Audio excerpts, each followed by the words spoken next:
Welcome members to the Corporate Resources Scrutiny Committee. Can I just start with a few housekeeping issues, please? Under the Council's procedures, the meeting will be recorded and uploaded to the Council's website as soon as possible after the meeting. Can we ask all members to mute their mics unless, obviously, the Chairman invites you to speak?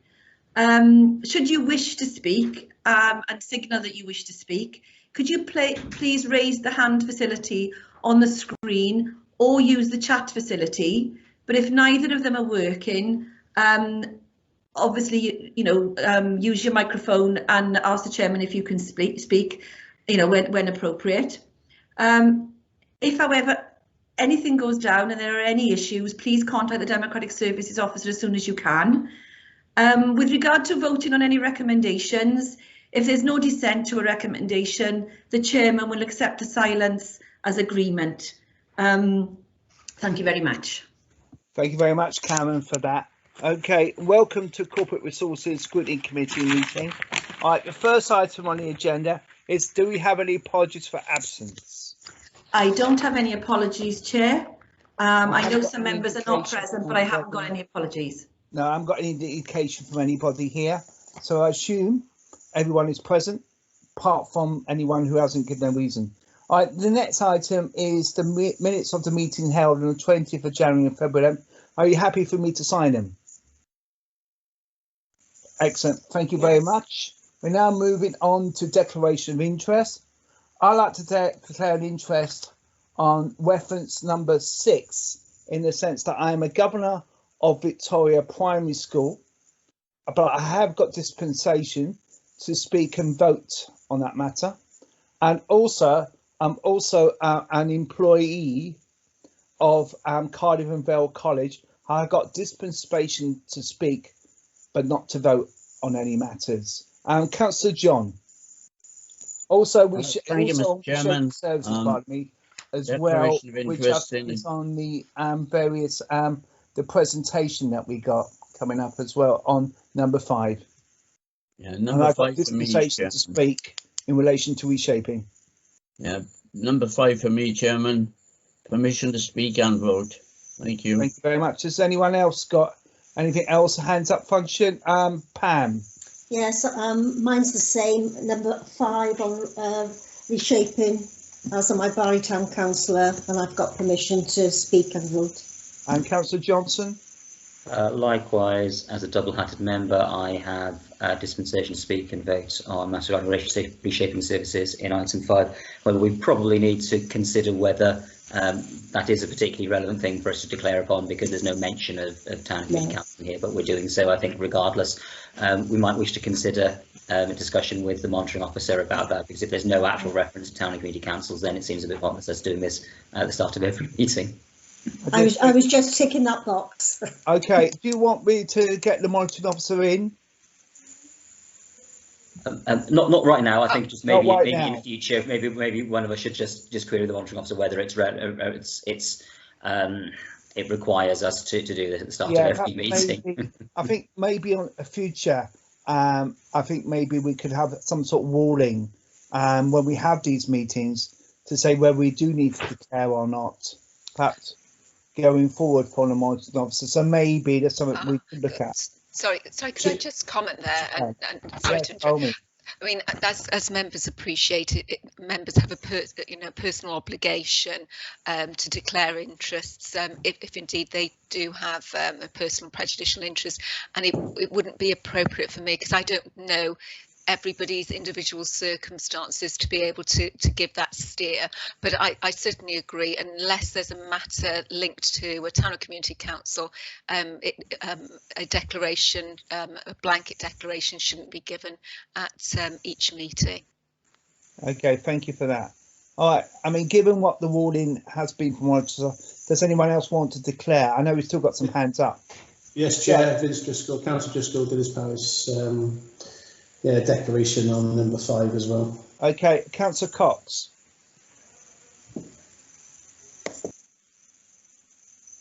Councillor Cox, you got your hands up. You're muted, Councillor Cox.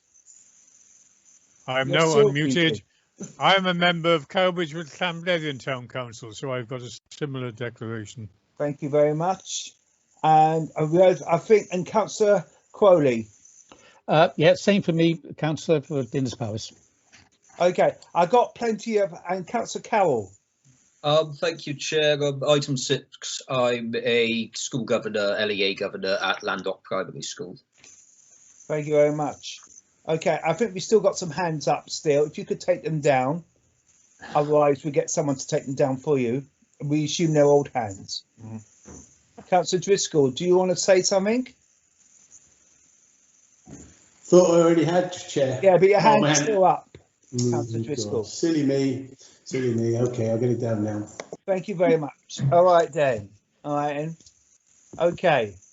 All right then. Moving on now to sickness absent reports.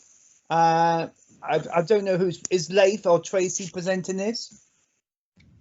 Yeah. Hi. Good evening. Good evening. Yeah, I can present this, and I'm sure Tracy will jump in if needed. So yeah, so we are here again, Q3 absence report. You'll probably recall actually in previous scrutiny meetings that we normally only bring the Q2 and Q4 reports through. But I think at the last one you did recommend that, obviously because of the unusual circumstances where we are, that we would bring a Q3 report to yourselves, just so we can keep track of where we are in terms of the absence within the authority. And again, yeah, that's obviously perfectly reasonable sort of suggestion and quite useful, I think, again, from everyone's perspective that you've requested that. So this is a report again that's been through Cabinet also, and just obviously, you know, again, just advising where we are in terms of the absence rates. We're fully aware, obviously, the rates are lower than the previous year, and that's again no different to where we are in terms of the Q3 sort of data. If I just move to page 3 of the report, it's showing that as of Q3 we were on 6.12 FTE days lost per person, and comparing that to the same period the previous year, just over 7.6 FTE days lost. So again, we're following the trend that obviously the rates are lower.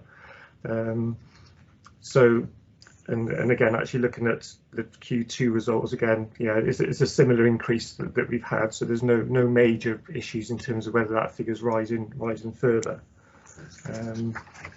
What we'll do is again, in terms of the sort of specific directorate reports as well. We've had again fairly low figures again within our environment and housing sort of section within our learning and skills teams. Social services also are lower than average, and together with schools. The only area actually that we've seen a slight increase based on last year's sort of figures is actually our resources sort of teams. There's been, I think, a couple of long-term sickness absence cases within that area, and when you're dealing with less FTE numbers, as we do, you know, within some of those teams, then of course that does increase those FTE figures within that particular area. Also, we've got lots of staff, haven't we, within environment and housing and social services and schools. So any sort of pinch points of long-term cases doesn't have a higher impact to those areas. But of course, you know, like with any long-term case, they're being managed as part of our long-term absence processes anyway. What we can do actually is quite a useful table that shows our sort of areas of absence, our sort of page 5, I think, on the report, which shows all the different absence reasons split between long-term and short-term. So the absences from 1 to 5, which goes from stress non-work related, other musculoskeletal, stress work related, viral infections and operations and recovery, those sort of 5 areas, they haven't changed in terms of the order of absence from Q2. Slight differences in the percentage absence rates, but again, nothing major there to report. Obviously, what we have seen is the increase in our absence being recorded on pandemic, which again is no surprise. So in Q2, pandemic was at number 11 on the list of absence reasons, and that's now up to number 6, sort of on the chart, which currently accounts for just under 5.5% of absences. And again, it's not surprising again, because obviously that's what we're recording separately, and you'd expect moving through the year that those numbers of pandemic recordings is going to be higher. So again, there's no surprise really that shifted up the list from number 11 to number 6. Also, what has changed slightly when you look at the bottom of that table is the percentage split between long-term and short-term absence. In Q2, we were running at 83% long-term and 17% short-term, and that's gone down slightly in terms of the long-term. So we're now on 79% and 21% respectively. So that is becoming, I suppose, down to our more sort of normal levels. Although actually, when you look back, I suppose where we were pre-COVID, we're sort of hovering around the 70-30 split. So there's still a little way to go, I think, to get those figures back to where they were. But as you say, that is, I would say, moving in the right direction in terms of where the normal sort of rates would be. So I suppose from a data perspective, that's, I suppose I don't want to go into too much detail on some of that, but those are the sort of headline figures. We're obviously working still, obviously with our communications to staff. We're obviously looking from a well-being perspective of managing, I suppose, the issues that everyone's still facing. Obviously with things, I suppose, from a COVID perspective, opening up a little bit further. We're still obviously treating that, obviously very carefully within the council, still ensuring staff are working from home where needed, and obviously that will continue, again for the foreseeable future until obviously things start to improve again further. But I think again it would be wrong for the council to say, oh, everyone get back. That's where we need to be. So I think we'll keep an eye on this, obviously, going forward.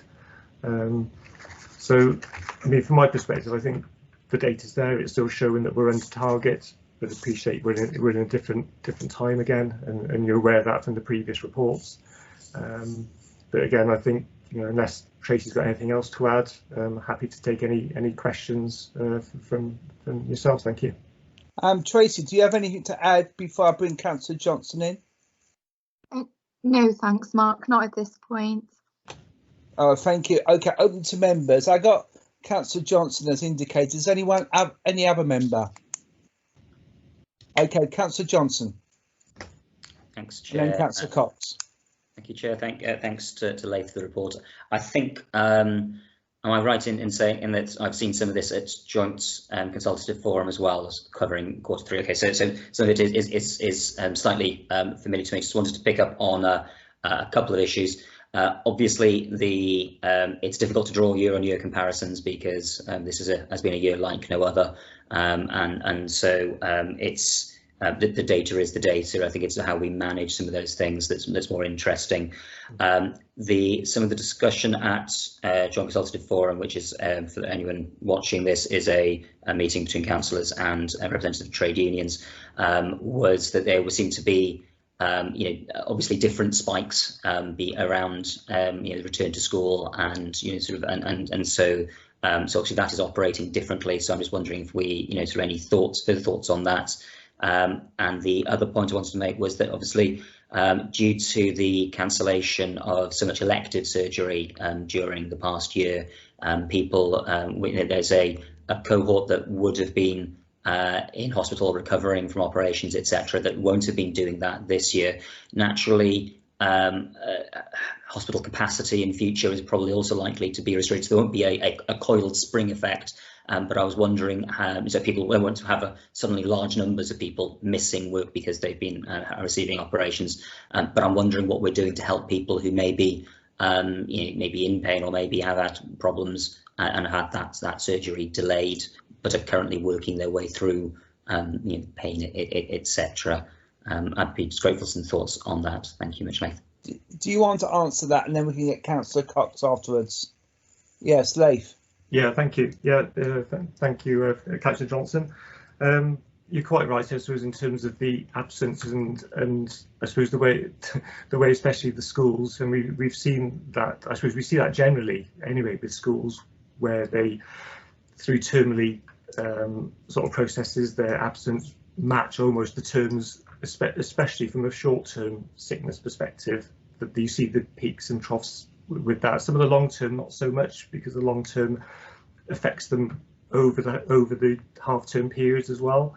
But you're quite right. Yes, we've had, I suppose, you know, again, it's not surprising, we've had additional spikes within the schools coming back.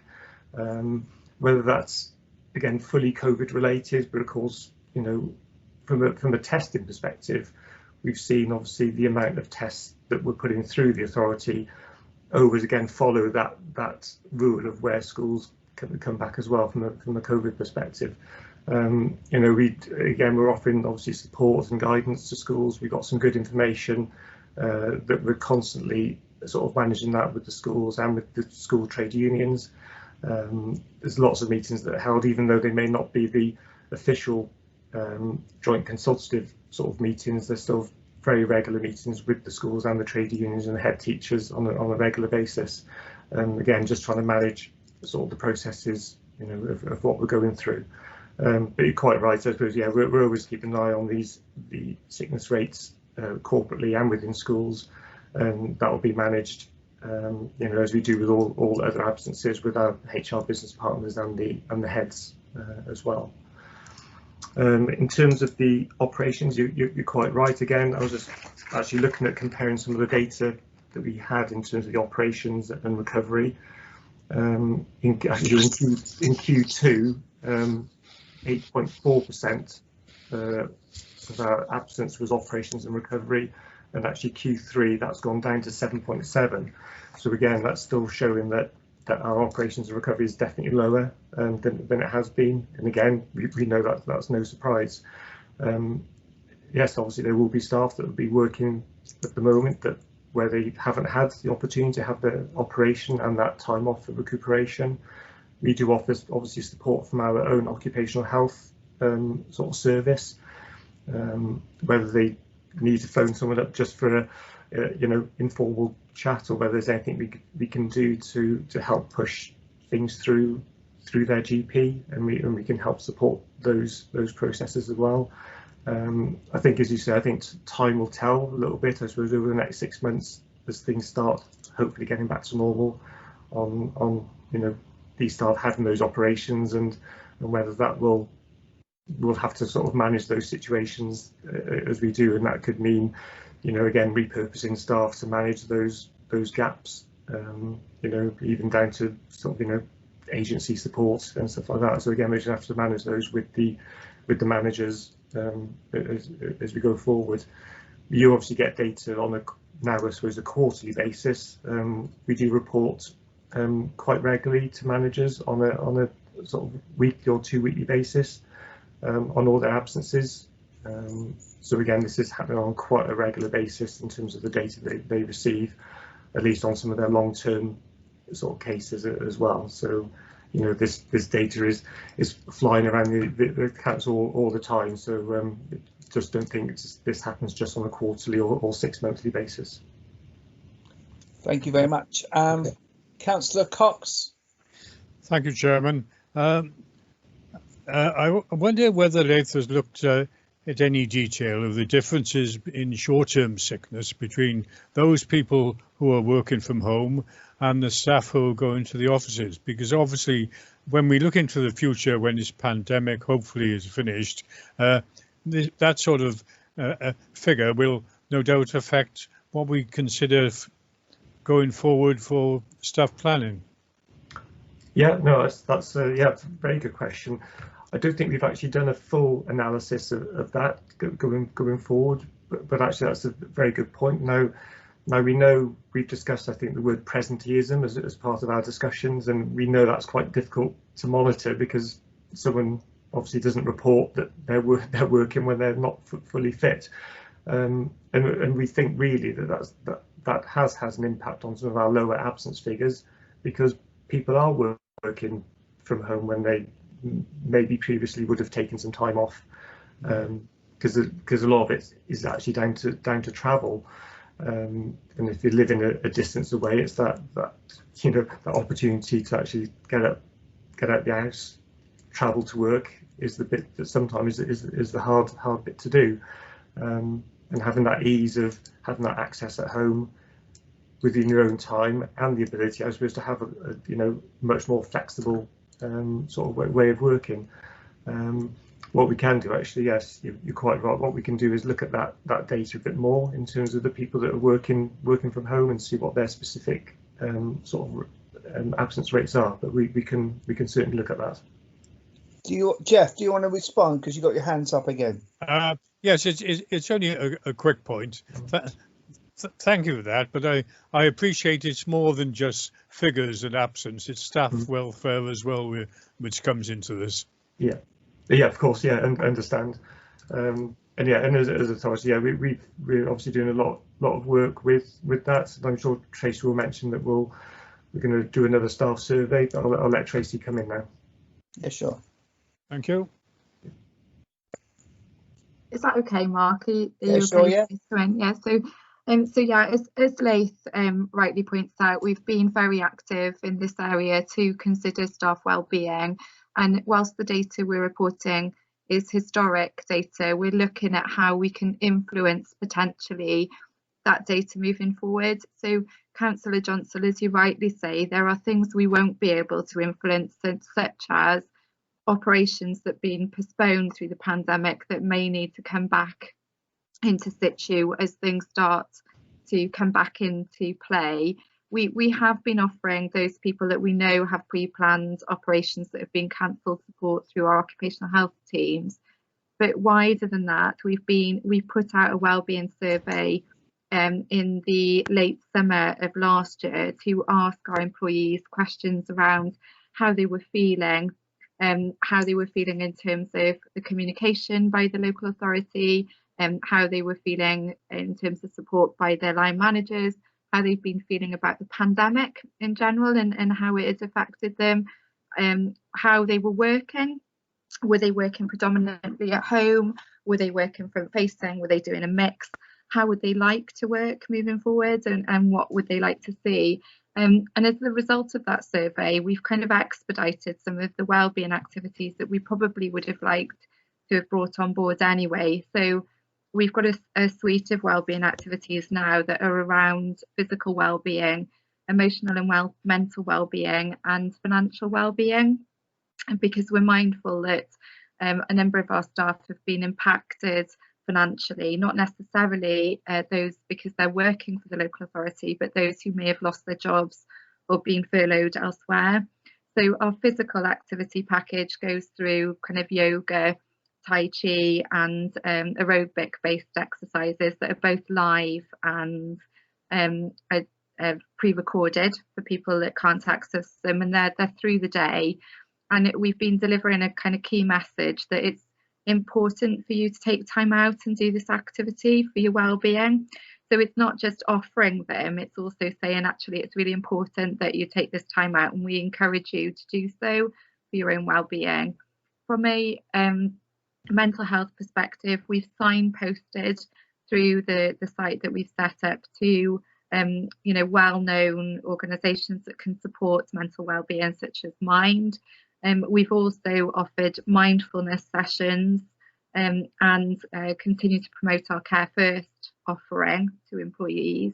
And we're going to mix that up a little bit with nutrition sessions that are going to be offered this month now, and sessions on burnout and how to identify in yourself if you're feeling that way, particularly as people have worked in a very sustained high impact way throughout the pandemic. And at the financial wellbeing, we've offered financial wellbeing webinar sessions, and for those that want to follow up, they can do one-to-one financial sessions with the financial advisor if they wish.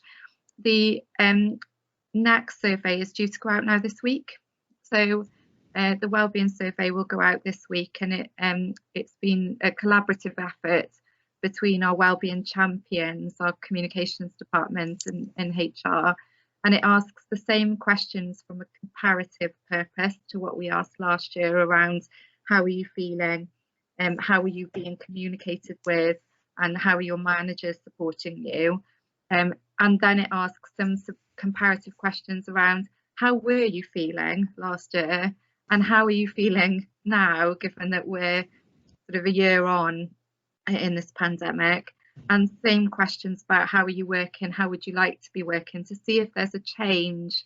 So we know last year a lot of people said they'd prefer a kind of hybrid balance between working at home and working in the office for those that can. Has that changed at all, 6 months on?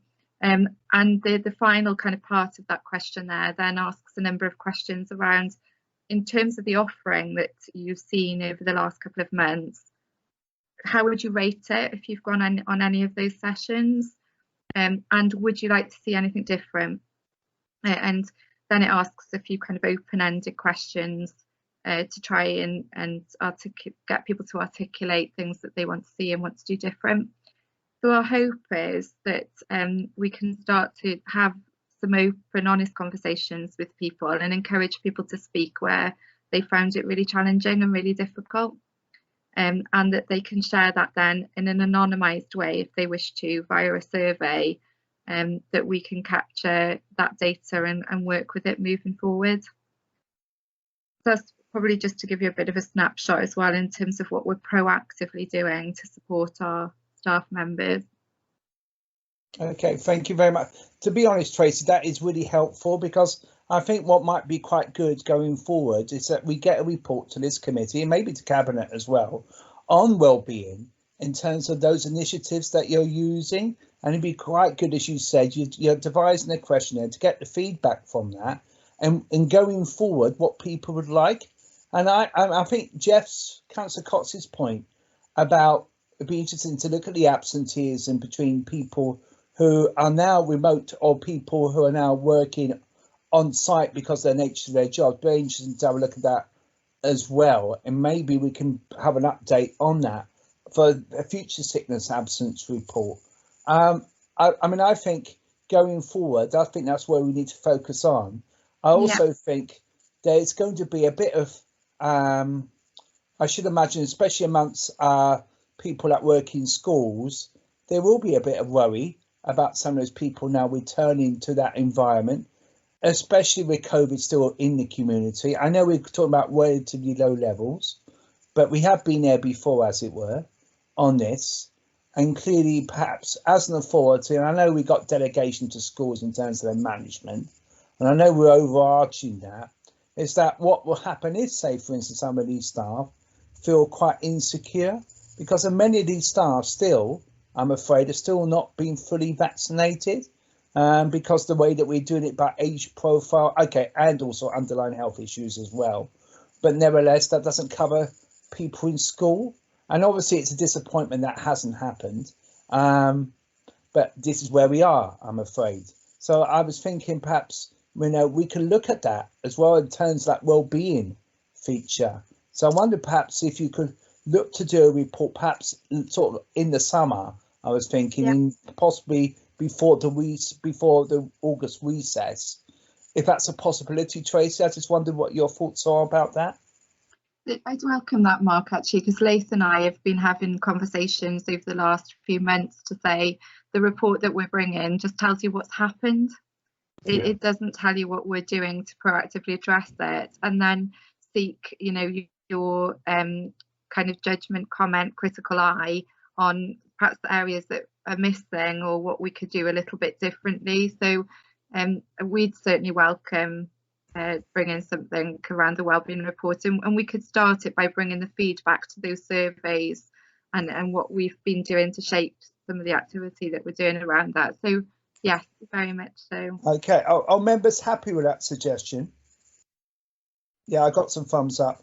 Good, so we can use that as another third recommendation. Before I sum up this item, has any other member got anything to say?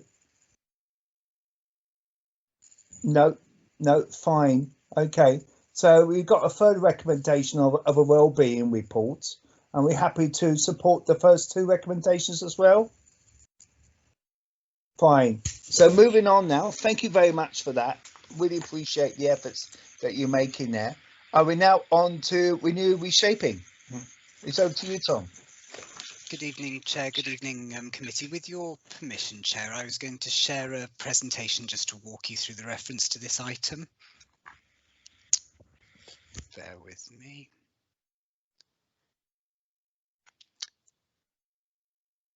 And can I ask if you can see that, Chair? Yeah, can. Excellent. Thank you very much. This is a reference from Cabinet to your committee as the lead committee for the Reshaping Services programme, and this is about renewing reshaping. So I've got some slides just to walk you through, and if members cast their minds back to 2014-15 when Reshaping Services was born, we started off with this aim, which was to reshape the council to enable it to meet future needs of citizens of the Vale of Glamorgan within the context of unprecedented financial challenges. And we had at that time 3 objectives for the programme, which were around looking at different ways of working to deliver services, meeting future financial challenges and mitigating the impacts of cuts, and developing ourselves as an organisation and also our partners to ensure that we were able to meet those future challenges. And we've been doing lots of reflecting over the last 6 months, Chair, and we started by thinking back to what has actually happened in terms of reshaping, and it did have a focus around alternative delivery models. So things like shared services around regulatory services, the internal audit service, regional adoption, for example. We were looking at lots of projects around integration, so health and social care is a good example there, where things like the Wellbeing Matters project started from, bringing in that commissioning angle around the leisure contract, for example, as well as doing some work in terms of our internal change programme. So I think neighbourhood services and transport is probably the best example of that, where we looked at changing the internal service delivery model. There's been elements of community empowerment. The community libraries are probably up there as the best example of that, which has meant that those libraries have continued and continue to thrive, as well as starting to look at some aspects of income generation as well. And I think it was important for the strategic leadership team and with Cabinet to think back on where we've come from in terms of that journey, because the organisation does feel different than it did at the start of the reshaping journey. And this slide just gives you some examples of the fact that the workforce has got different skills and experiences through delivering those projects. We've got new models in action, things like the Big Fresh Trading Company is a good example of that. Colleagues in HR and OD have been doing a huge amount of work around the workforce relationship. You've just been hearing about the wellbeing initiatives that Tracy and Laith are leading on, and that builds on a history now over the last few years of a really strong relationship between the workforce and the council, which has been sort of codified in that staff charter, and Tracy is doing some really exciting work in terms of the forthcoming culture book to take that to the next level. The way that we engage and communicate with our colleagues, you've just been hearing about the kind of wellbeing offer, but also the regular communications and an opportunity to interact with council managers, and that's all within the context of a new outcome focused corporate plan and our 4 organisational values, which I never miss an opportunity to shoehorn into any mention of council business. And there are those new ways of working. We've got things like the digital strategy and the income strategy that have previously come to your committee. And this is within the context of having identified £59 million worth of savings in the last decade. So it's a different place. But we've been asking ourselves the questions that are appearing on your screen now, committee, in terms of, was the programme too finance driven, either the perception of it being too finance driven or actually the reality because of what we were facing at the time? Did it feel a bit too governance heavy? Were we caught up in process? Was it too about the council's operations and inward facing. Did we move quickly enough? Did we have the right level of ambition and risk taking, and were we being innovative enough as well? And your committee had a report last month, Chair, about the Audit Wales review of reshaping, which was a generally positive picture for the programme in terms of it being well managed, but that pointed to the fact that there was an opportunity to take this work forward now into the future. And an awful lot can happen in a year, can't it? So we've taken the opportunity now, and the reference from Cabinet articulates the opportunity that we've taken to think about what should our transformational strategy be. If that's about making significant change in an organisation, making sure that it's got a long-term viability in terms of delivering what it needs to do, we've thought about what should our transformation priorities be now. And we've thought about that from the perspective of what's really pushing the organisation to change, and therefore what do we need to be able to deliver in the future. So we don't want to throw the baby out with the bathwater. There's some really good learning from the last 5 years of reshaping.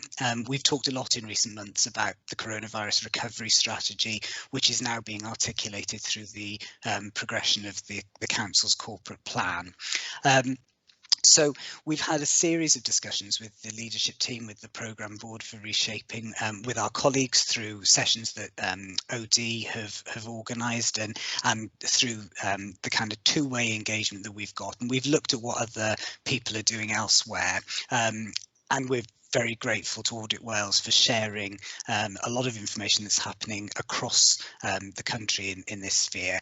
And it seems as if there are these three arenas of opportunity in terms of taking action on community issues, opportunities to change the way that the council works, and opportunities still in terms of how we use our resources differently. So the challenge in terms of reshaping, and the challenge that that Cabinet and the Managing Director set us at SLT was, well, how do you bring this together into a cohesive programme of activity? And on this screen is what we've come up with in terms of the future direction of travel for reshaping. You'll notice that deliberately the word services has been dropped from this in an attempt that this is a focus on both our role as a community leader as well as that kind of internal focus. So what we're proposing, Chair, is that there'll be three arenas of reshaping activity. These overlap and they complement one another. And what we've done is set these out in the form of challenges for us as an organisation to really step up to the plate to meet, and I'll walk you through those in a second. And there's some really important activity that needs to underpin the successful delivery of this. So that's what we mean by those enablers. So what I'll do is I'll quickly walk you through those aspects of reshaping. So in terms of taking action, the stage that we're at now, as I say, this is a presentation showing a potential direction of travel that Cabinet are happy for us to proceed with developing over the next quarter. And the first aspect around reshaping with our community, this is about challenging ourselves to work differently with a range of people, so our community partners, the third sector, and taking that collective action to meet challenges. So some of the priorities that Cabinet are setting are creating that legacy for Vale Heroes in our community empowerment piece. We've done a huge amount in the last 12 months in terms of the volunteer and third sector relationship, and we want to build something sustainable from that. We think it's important that this programme reflects the work around climate change and decarbonisation, and Cabinet are receiving a report at the end of this month setting out our plan for tackling climate change. Those kind of big community issues that we talked about, so things like tackling food poverty, encouraging healthy lifestyles and well-being, preventing homelessness feature in here, as well as making sure that we continue that work in terms of integrating health and social care. And whilst a huge amount has gone on with that, that wasn't previously particularly well linked in with reshaping. So the idea is that this is a more cohesive package. The Second area then is around challenging ourselves to embrace different ways of working to deliver our services so they're fit for the future, so reshaping with our work. And here is the first mention of our relationship with our schools. And again, previously reshaping services didn't make the definitive link with our schools, and what we hope this programme will become is something that the whole organisation, every single part of it, can see people can see themselves in the programme. So supporting schools with digital learning and other essential services, a focus around customer service delivery, so things like the new customer experience platform to replace Oracle CRM is an example there, as well as embracing digital solutions to support innovative service delivery, so things like the work that Caris is leading on in terms of the upgrade of the Oracle HR and finance system, and equally adapting where and how we work. And that's where it's really important, the work that Tracy's doing in terms of that wellbeing survey, to understand what the demands that people are going to place on us as an employer in terms of what do they want in terms of their working environment, and how can we learn from what we've done in the last 12 months.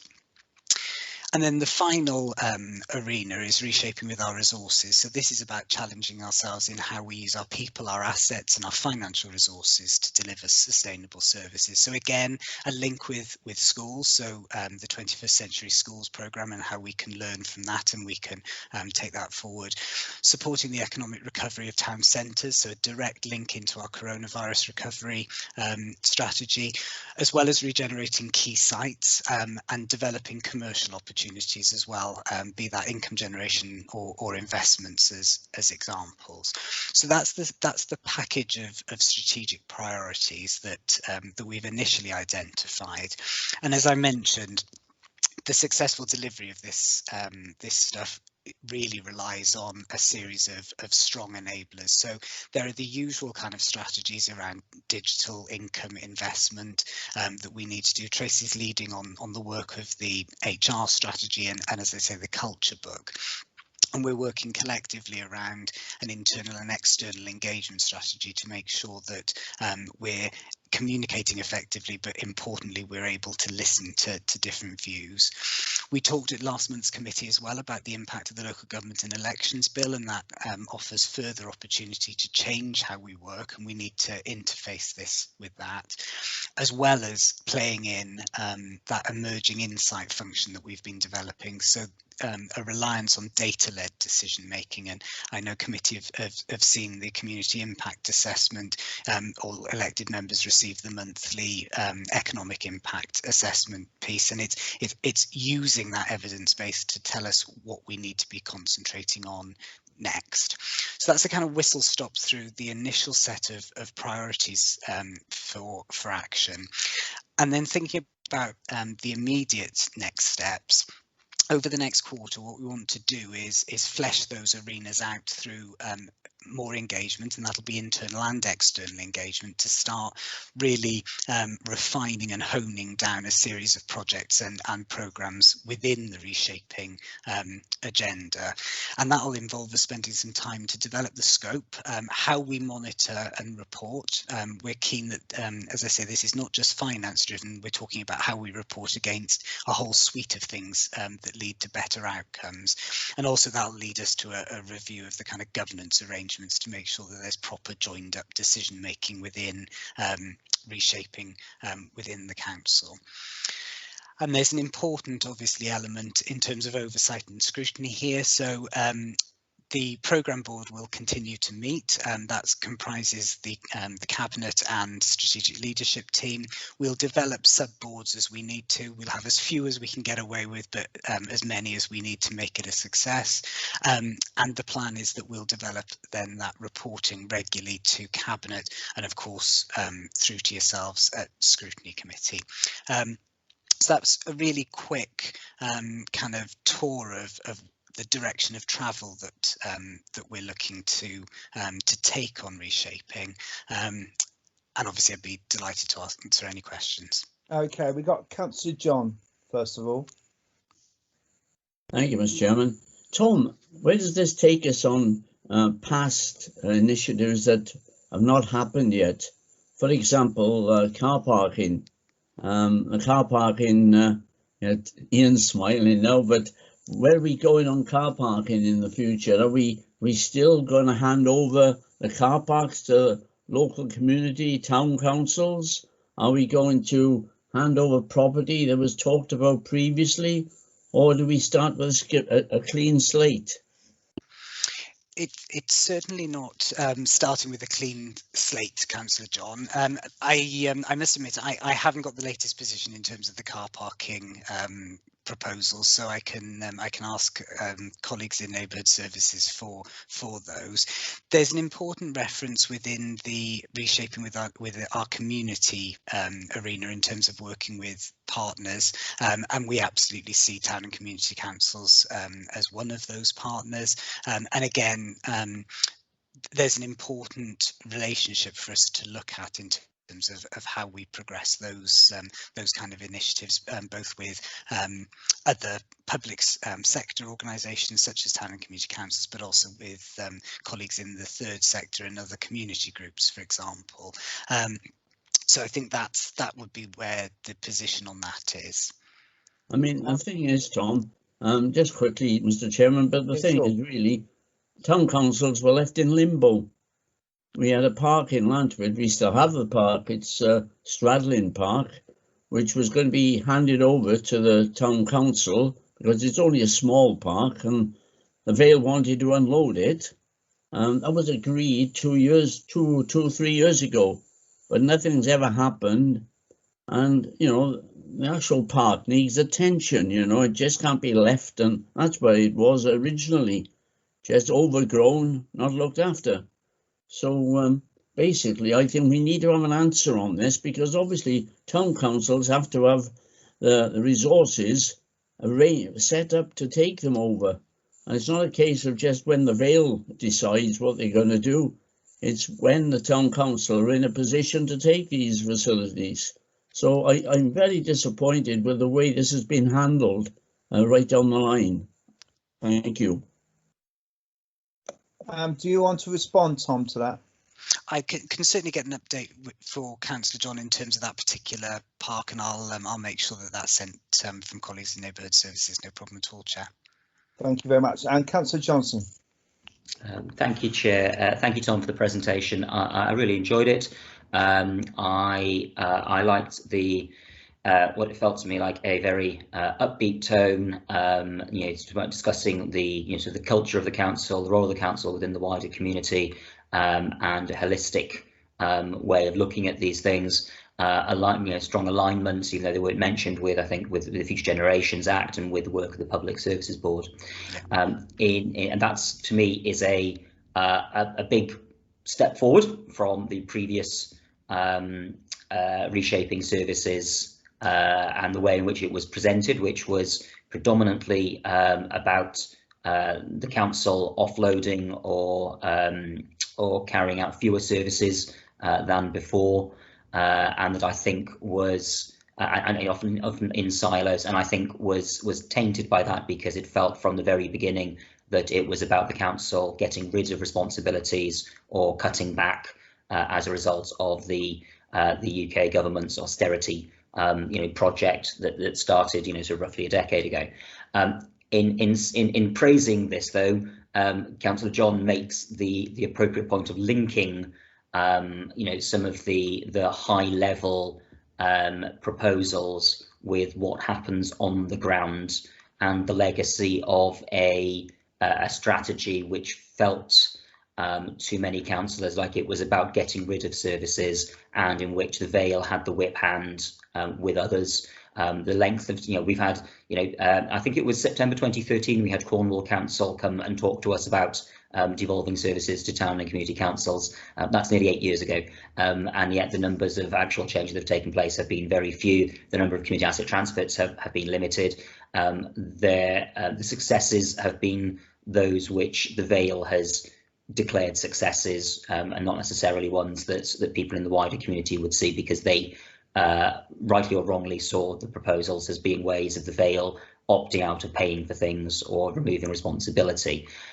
Therefore, this feels to me like a very strong change in emphasis, and I support that, because if we're making services better and can show how those improvements are taking place and how we take people along with us, then I think that's a very good place to be. But that shift in emphasis is important, and the legacy from the previous proposals are important. And within that context, the concept of reshaping services was developed in a period of austerity. We don't know where the financial situation will lead us. We've been relatively fortunate that our that the funding coming into the Vale has increased in recent years, following on from increases in population, but we don't know when that might start to plateau. And I wonder what happens to these high-level proposals if they meet some cold touch of reality, and how that will be dealt with. What will that mean? And obviously, I don't anticipate detailed answers to that tonight. But as these move from high level to actions, similar to what we've got with later items on the agenda, what that means and how it will be implemented. If we're not awash with money, I think will be interesting how we develop efficiency savings out of those, whilst also developing better services at the same time. Obviously, going down that same track can be challenging. Do you want to respond to that, Tom, at all? Only briefly, if I may, Chair, and absolutely, certainly the last points that you were making, Councillor Johnson, were what I think we've had in mind in terms of a programme that is looking to meet multiple sets of challenges. So the financial element is absolutely one part of it, but we've already started to see some of those community challenges exacerbated over the last 12 months because of the pandemic. So the references to tackling food poverty, for example, things that always existed but have been exacerbated and brought to greater relief, I guess, in the last year, so that we've seen lots more of it and we've taken more action. So I think those and things like tackling climate change, which is something we've declared an emergency, Cabinet are committed to developing a strategy and a plan to tackle. The idea is that this programme is something that we can take forward that hits multiple areas of challenge, not just the finances, which I think Reshaping Services was about predominantly previously, but this is a wider series of challenges that we're looking to meet. But I don't disagree, it's going to be a challenge to do it. All right, thank you. And Councillor Carroll. You're muted, Councillor Carroll. Apologies, Chair. Thanks for that. Just a quick one, really, and it's more a general point. In terms of reshaping services so far, what would you say has been the biggest challenge? And sort of linking on to that, really, have you found sort of resistance to change being a problem in terms of some of the things you've tried to do? Not in particular, not in relation to anything specific, just more generally. And sort of moving on from that, as we move forward into the next stage, do you think that the same challenges are likely to present themselves, or do you think that they're going to be different in light of the changes in priorities? Those questions are tougher than my interview questions were, Councillor Carroll. I think the biggest challenge to date has actually been the fact that we are tackling, at that time, we were tackling significant budget savings that needed to be made in year, whilst having a commitment to delivering sustainable transformational change. So actually there's a learning there, and I think in the later years of reshaping, Karis and I worked very hard to look at a blend of things that could be delivered tactically, that was could be dealt with within a shorter time period to deliver the required savings, but alongside that remained committed to delivering those kind of transformational projects. So the establishment of a trading company, significant internal reconfiguration of things like neighbourhood services and transport.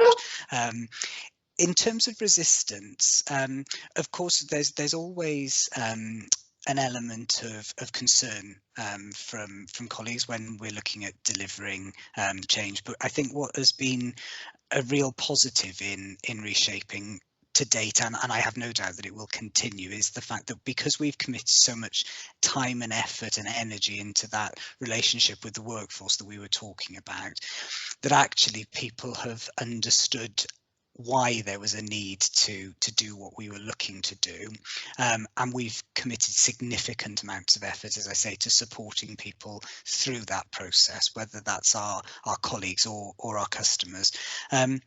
And in terms of whether I think it's going to be the same challenges from an organisational change perspective, of course, those things will remain, but actually some things that we probably thought were incredibly difficult and would take us a long time to do this time last year happened within 8 weeks in the last 12 months because we had to do them. So actually, I think some of those challenges perhaps have been removed. But of course, delivering change of this type and this scale across multiple different arenas is never going to be something that's easy. And that's the reason for having that very strong set of enabling activity to support people through what we need to deliver. Could I come back in briefly, Chair? Yeah, sure, yeah. Yeah, first of all, I'm grateful to you for clarifying the point about budgetary versus more perhaps non-budget. I think when you're looking at budgetary changes, I think that it's somewhat inevitable that there is going to be resistance. So I think it was very helpful for you to split that off. The other point I would make, and it's a point rather than a question, I wasn't solely referring to the workforce in terms of resistance, and I probably should have made that clear in my question. Part of it, yes, but I think also service users, other outside bodies and organisations can all have their own views and push back against certain proposals. So really, yeah, thank you for your answer on that, Tom, and it will be interesting to see things move forward. Okay, thank you. I'm going to make some observations as well. I mean, I think, thank you very much, Tom, for this excellent presentation. It's really well steered, I feel, through the report. I mean, one of the issues, I think, dealing with Councillor Calvert's point about change, I mean, I think change should be regarded, if it's continuous change, you don't really notice it. And I think, okay, we've had some radical step changes going on, partly because of COVID and partly because of the financial imperative earlier on. And also people are very resistant to step change. But if you have continual change, which the Japanese call Kaizen, as you probably know, Tom, it's undoubtedly something that we all have to embrace. And admittedly, some people are even resistant to Kaizen. But I think, you know, we're all on this kind of journey of reshaping. And admittedly, things have changed. We changed administrations, which probably explains Councillor John's point about the park. And I don't want to get into politics of that, really.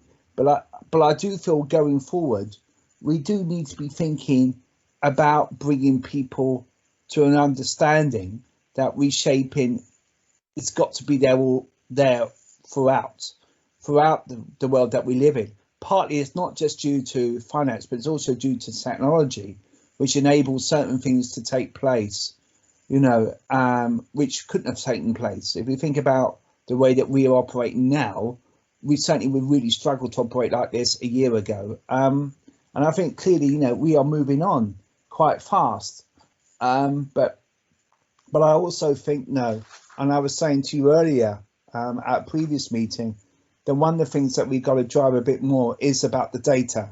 I think some of the reasons why we got to do things is because the data means that we got to do it, whether that's a need analysis or a demand analysis, whatever. I think the data is quite crucial going forward, because that provides us with a strong justification as to where we go on things. And I think that's got to be done. And I think it's not just in terms of demand, but it's also in terms of supply. Have we got the capacity to deal with things? and also working with different partners as well. And I think we should be working perhaps more with partners than perhaps we've ever done, but they got a rather understanding of how the council works. I feel that there's always a deficit somehow. It's that a lot of stakeholders don't understand how council works. Indeed, I think a lot of members struggle sometimes with how the council works as well, to be quite honest, especially new members, because it is a bit of a learning curve. But I do think perhaps, we need to do a bit more on that, about what the council can do and what it has to do and what it does do, because that, again, that's a difference as well. So I think, expectations are also important here in terms of next steps. I mean, what I'd be interested to see is some form of timeline going forward and some sort of prioritisation going forward, especially in relation to 2.15, as to what you consider to be the priorities. And certainly to looking at these programme boards going on, are they going to be outward facing in the terms of, are they going to do lots of consultation with various stakeholders, or are they going to be more concerned with processes, which I know audit wells wouldn't terribly support? So perhaps I'd like your observations on this, Tom. Okay, thank you, Chair. Absolutely, in terms of that that willingness and ability to manage change on a kind of continual basis, absolutely, there is something there about that kind of Kaizen approach of constantly reviewing and improving and reviewing and improving and keeping an eye on what the end goal absolutely is. And I think there are some examples in the priorities that absolutely that kind of approach will work really well to deliver. And I think there are some that actually probably will require that kind of step change, and therefore a different type of support on that kind of change journey when we have to take harder, faster decisions to move ourselves on. And things like home working, which you mentioned, is probably the best example, like off the top of my head, that we sent everybody home a year ago on the 23rd of March and said that you needed to work from home if you could. So we've learned from those kind of things. Absolutely, the conversation that we had this afternoon around the use of data on the back of the economic impact assessment and the community impact assessment, those things have underpinned the priorities that Cabinet have identified in the forthcoming annual delivery plan to deliver the corporate plan, and absolutely the better and more detailed use of that data to inform decision making is something that I had a very steer clear from Cabinet that they were very supportive of, and is something that we're developing at pace. We've done so much partnership working over the last 10 or 11 months, and I think we've got a really excellent relationship across PSB partners that has got to an even better level as a result of the work that we've been doing, and we're keen to reflect that in that reshaping with our community piece. And absolutely the points that you made around a timeline, prioritising activity and the work of programme boards, that's what we've in effect got the first quarter to do, is now to actually solidify this as a programme of work.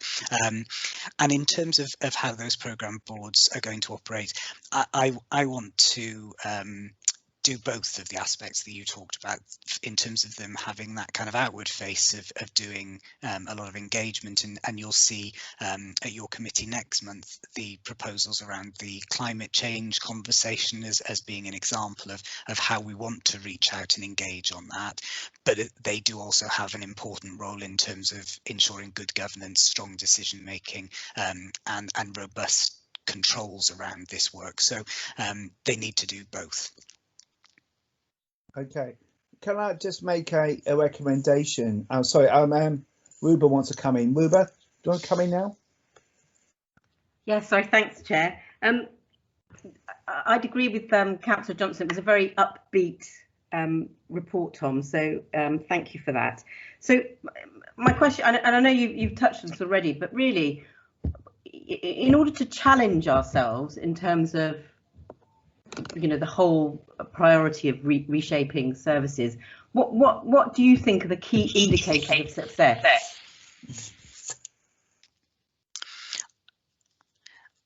sorry, I was just scribbling that down. I think they're going to be different for the different areas of work, Councillor. That's the piece of work that we need to spend some time on it now over the next couple of months, because with the way that we identified and monitored the success of reshaping services previously was largely based on the financial savings targets being met, but also a series of indicators or measures that we used to set associated with those three objectives. So our ability to meet the financial savings, to develop ourselves and our partners, and to deliver services differently. I think what's the challenge with this series of reshaping activity is going to be is that we need to look at ways of identifying measures that are specific to each of the programmes of work. So things like the decarbonisation and climate change work, we need to have things that are specific to that particular arena, so around reaching net zero in terms of carbon. But then in terms of tackling food poverty, depending on the scope of the project, I think the indicators for success will be different. So it might be then more in terms of education, it might be in terms of the number of people that we're coming into contact with, that we're helping, the number of people that actually move on from being directly supported through different mechanisms. So I think the range of measures is going to be a more complicated or complex set going forward, and that's the thing that we now need the next few months to really refine. So I'm sorry, that was lots of words to not actually answer your question. No. Sorry, so really, because I suppose at the end of it, what we don't want, it's like it's you know, with all these things, you know, you're in judgment of yourself, aren't you? So you know, we create our objectives, and then we create the way we are going to judge whether we've achieved those. So I suppose I'm interested in, you know, that we work with our community partners, so particularly around climate change, so that actually we are really challenged about making a real difference to what we're doing. And I think with the external work with external partners, as Mark's already touched on, it really will make, you know, a difference. Obviously we choose our objectives according to you know, amongst other things, you know, our finances, but I think it'd be really important for us to have that proper challenge about how we, you know, judge ourselves through, you know, partly through those external partners as well. So, but otherwise, yes, very upbeat, Tom. Good. Okay. Thank you very much, everybody. I'm going to wrap this up. I would like, obviously, further updates. I know you promised further updates for Cabinet, but I also think on the Scrutiny Committee as well, just to see how this is going forward. And I look forward to further updates on this. Thank you very much. Okay. All right, we're moving on now to the next item on the agenda. Okay. Which is now on capital monitoring. Caris? Yes, thank you, Chair. That's me. I'm not sure I can promise to make this as upbeat as Tom, but but I can try, I suppose. But what you've got in front of you tonight is the updated capital monitoring report for the period up until the end of January. So we're now covering 10 months of this financial year. I think we've reported to you before that delivering the capital programme has been more challenging this year due to the pandemic. However, you know, the detail in the programme, which you can see in the report and then also in the appendix, shows you how much progress has been made across a whole range of schemes this year. And also there is still change in the programme even this late in the year. So you'll see that there's new works referred to in there around decarbonisation work as part of the 21st Century Schools programme. There's some spend in there in relation to the provision of ICT equipment to support home learning for schools school pupils, but also for adult learners. And there's some information in there about grants that we've received to support some more work around some of our leisure services. So there's still a lot of work going on, and a great deal of variety really going through the capital programme at the moment. So it does detail for you the report as usual, changes to the report, whether that funding has come in via Welsh grants, which we're still receiving even this late in the year, whether or not it's use of Section 106 monies, or whether you'll also see that we're starting to slip money from this year into next, and the reasons for that slippage are outlined in the report. So there's a lot of detail for you in Appendix 1, scheme by scheme, and the report was referred to you by Cabinet for consideration. So I'm happy to take any questions, Chair. Okay, open to any member. Okay, I haven't got any. Yes, I have. Councillor Johnson. Sorry, Chair, I was just seeing if anybody else wanted to speak on it before I jumped in. Just some quick questions. Obviously, it's very busy. There's a lot of things going off in a lot of directions here, which you know, is related to obviously the year that we've had, and also the fact that it's the end of the financial year and things are being pushed out the door just before the election happens as well. From Welsh Government. So I'm just looking for a little bit more information. I don't know if it's available tonight or not, regarding the All Wales Play Opportunities grant and how that's being utilised. It feels a bit circular within the report. It's like, oh, we've got a grant, and then you go and look at the detail, and the detail says go back to where it is in the report, and you're like, oh, that's, you know. So it's stole my thunder, Councillor Johnson. Oh, sorry, Chair. So I was looking for a bit more information on that. Clearly, that's a common theme. And the other was regarding the Welsh Government childcare project, because it's the report notes potential drainage issues at Gladstone Primary with the childcare scheme there, which, you know, I'd be interested to hear more about, because that is a piece of land which floods when it rains. That's what happens. And just the update on the Welsh language childcare scheme, and a bit more information on where that is, in fact. So it's just referred to as the Welsh language childcare scheme without a location. Thank you, Chair. Thanks, Karis. I can certainly get you information on all of those. I could give you a bit more information, but I'm probably better going back and referring to my colleagues in the relevant departments and get you some information on those three. And I'll email them out to all committee members if that's all right, Chair. That's fine. Do you want to come back, Councillor Johnson? Just quickly, Chair. It's just a point I want to make, because I have raised it before with regards to minutes. We do have I appreciate fully that people don't have, officers don't have answers to hand for questions which are being provided on the spot. However, what does happen or can happen is that this is a public forum, and we are debating things which will be uploaded to the internet, and members of the public can see, but they won't always see the responses which are provided to us by email, because those don't find themselves way into the public eye in the same way. I've made the point a few times before that maybe there's something, some way we should consider, or Democratic should consider, how those are appended to minutes, for example, so that people can see the answers to questions that are provided.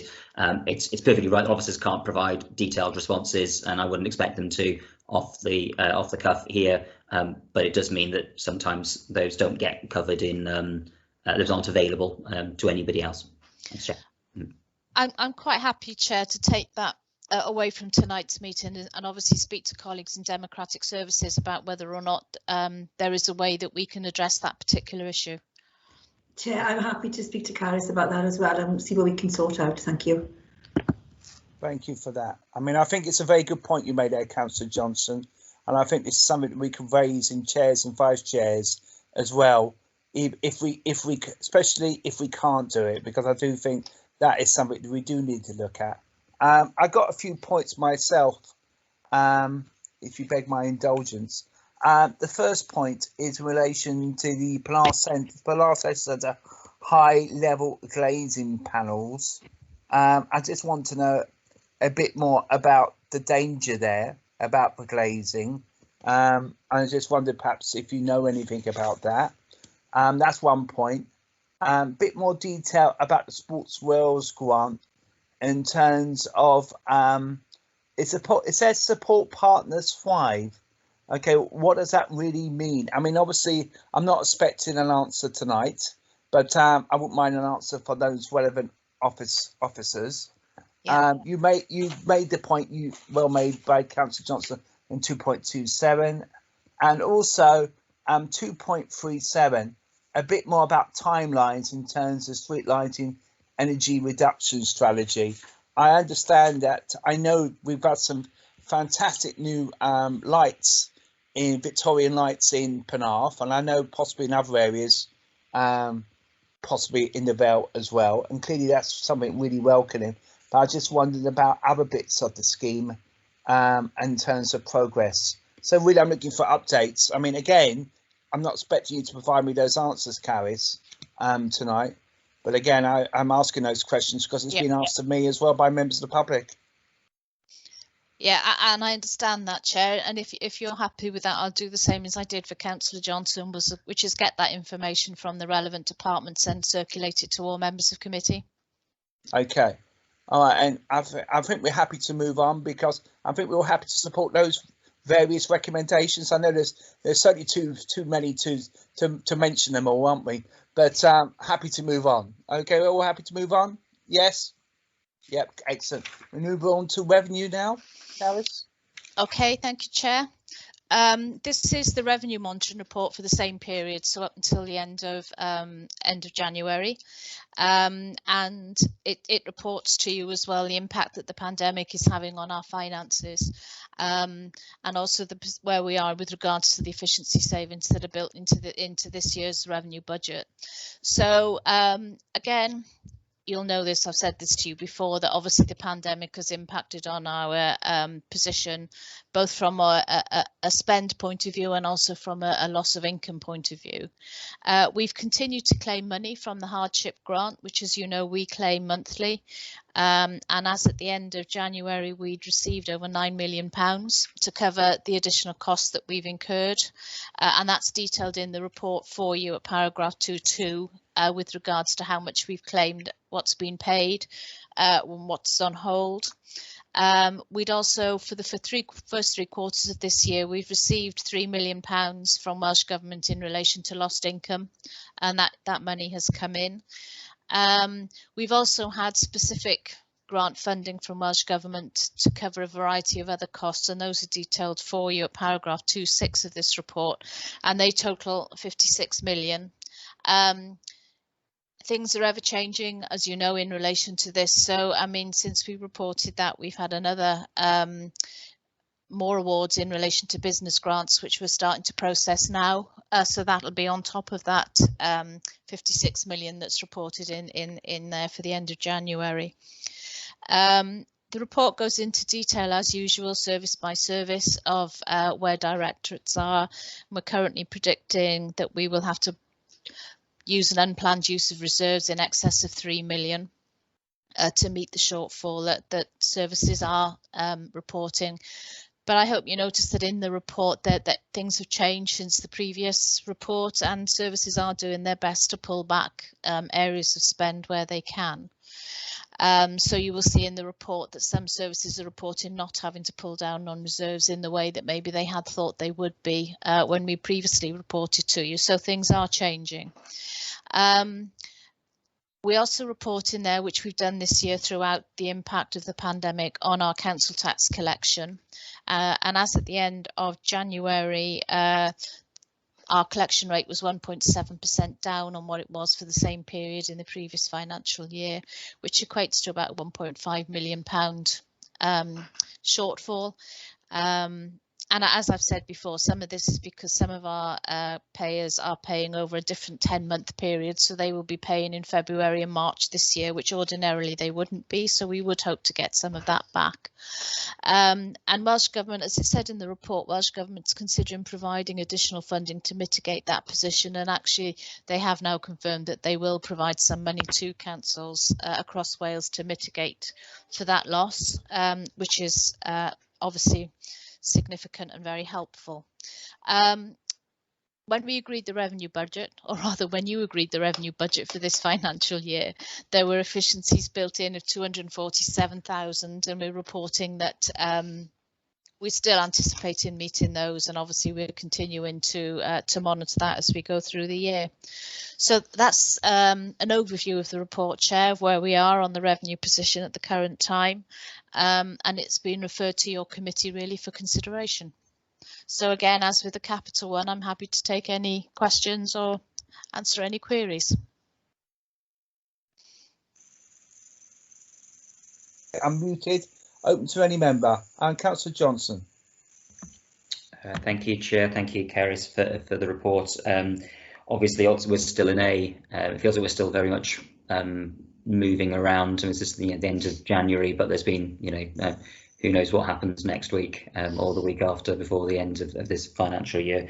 So if you just give a little more information on the comment at paragraph 2.5 about Welsh Government providing grant support to cover the loss of income and nearly 3 million recovered in the first 3 quarters of the year. I'm just wondering, not just in the context of that, but also your comments about mitigating the impacts of reduced council tax collection. I'm just wondering whether there are also other areas which are still in dispute's the wrong phrase, but are still in discussion because they are common across Wales as a result of the pandemic, and obviously the various hardship funds that have been set up by Welsh Government, as to see us through those points. In relation to the loss of income, there were a number of areas which Welsh Government were deferring payment on until they got further into the year. One, to see whether, again, as you said, Councillor Johnson, they were common across all local authorities, or whether or not actually there was enough money available to recompense councils for some of that. And so we have heard then literally this week that we've had money provided with regards to loss of income in relation to court costs. When we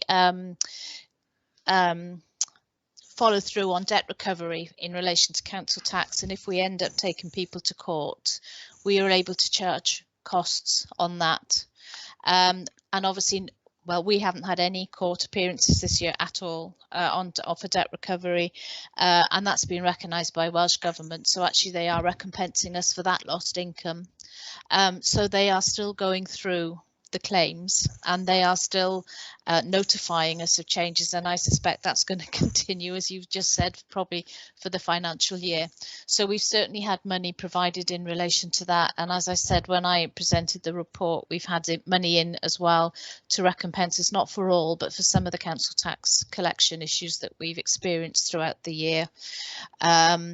So they are continuing to look at that. They've also have now provided us with some additional funding in relation to the council tax reduction scheme, which is another area through the reports we've been monitoring a significant increase, understandably, of people requiring support.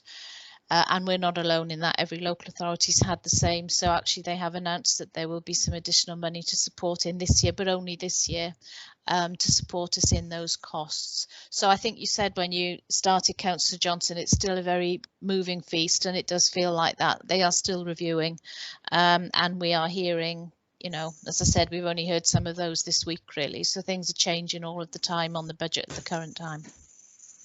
Okay, thank you.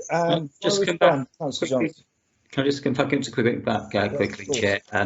I think one of the given the amount of change and the speed of change, can I just sort of a quick sort of clarification about the impact of that on the end of year figures, and the closing down of the accounts, because I mean some of these pieces, it appears, may not be agreed by 31st of March, 5th of April, or whatever. How does that fit? And it's probably a more technical question, and maybe it's one thing for the audit committee to think about later on. But how does that fit in with what gets set against which financial year, and does that how do we make sure that doesn't look misleading if things are retrospectively set back up in a different manner? Welsh Government closed their accounts quite early, actually. So any money that Welsh Government are going to pass our way in relation to this financial year, I would anticipate we will get it before the end of the financial year.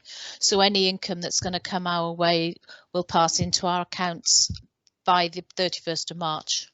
So we won't get that problem with the accounting issues. Yeah. Thank you. Councillor Cox. Thank you, Chairman.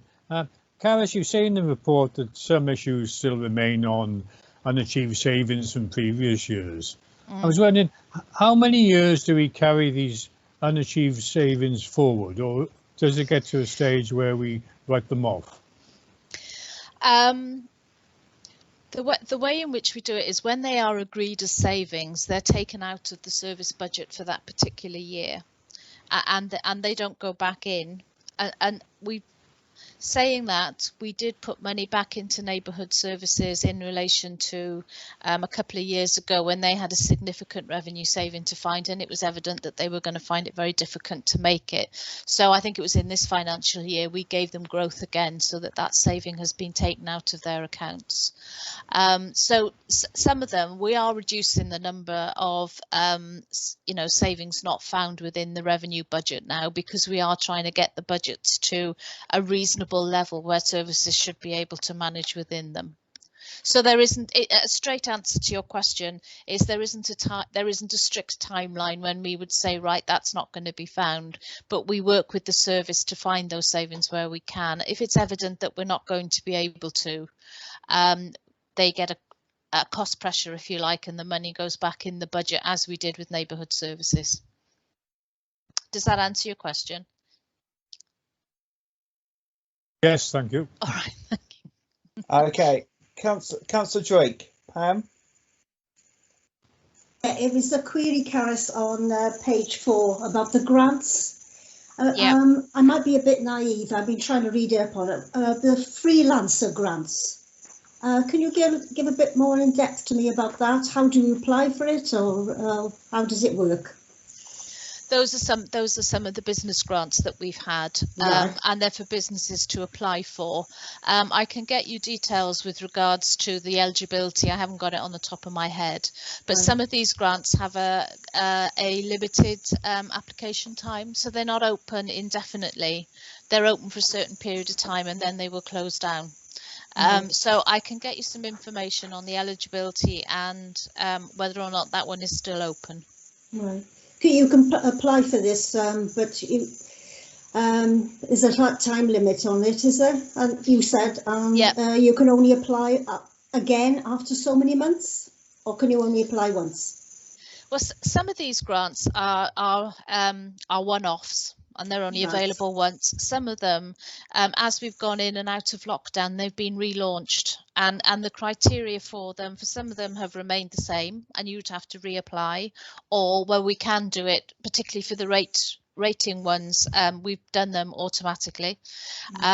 Or it might be that as things are going through, they are changing the eligibility for some of these grants as well. So they're not necessarily the same every time they roll them out. I was curious about the name freelancer. It sounded like something from Star Wars. Thank you very much, Carys. Okay. All right, thank you. Open to any other member? Okay, I got no other indication. I got a few questions then. On page 7 on the report, and maybe Councillor Burnett could help out here as well, being the Education Cabinet member. What is Open Plus?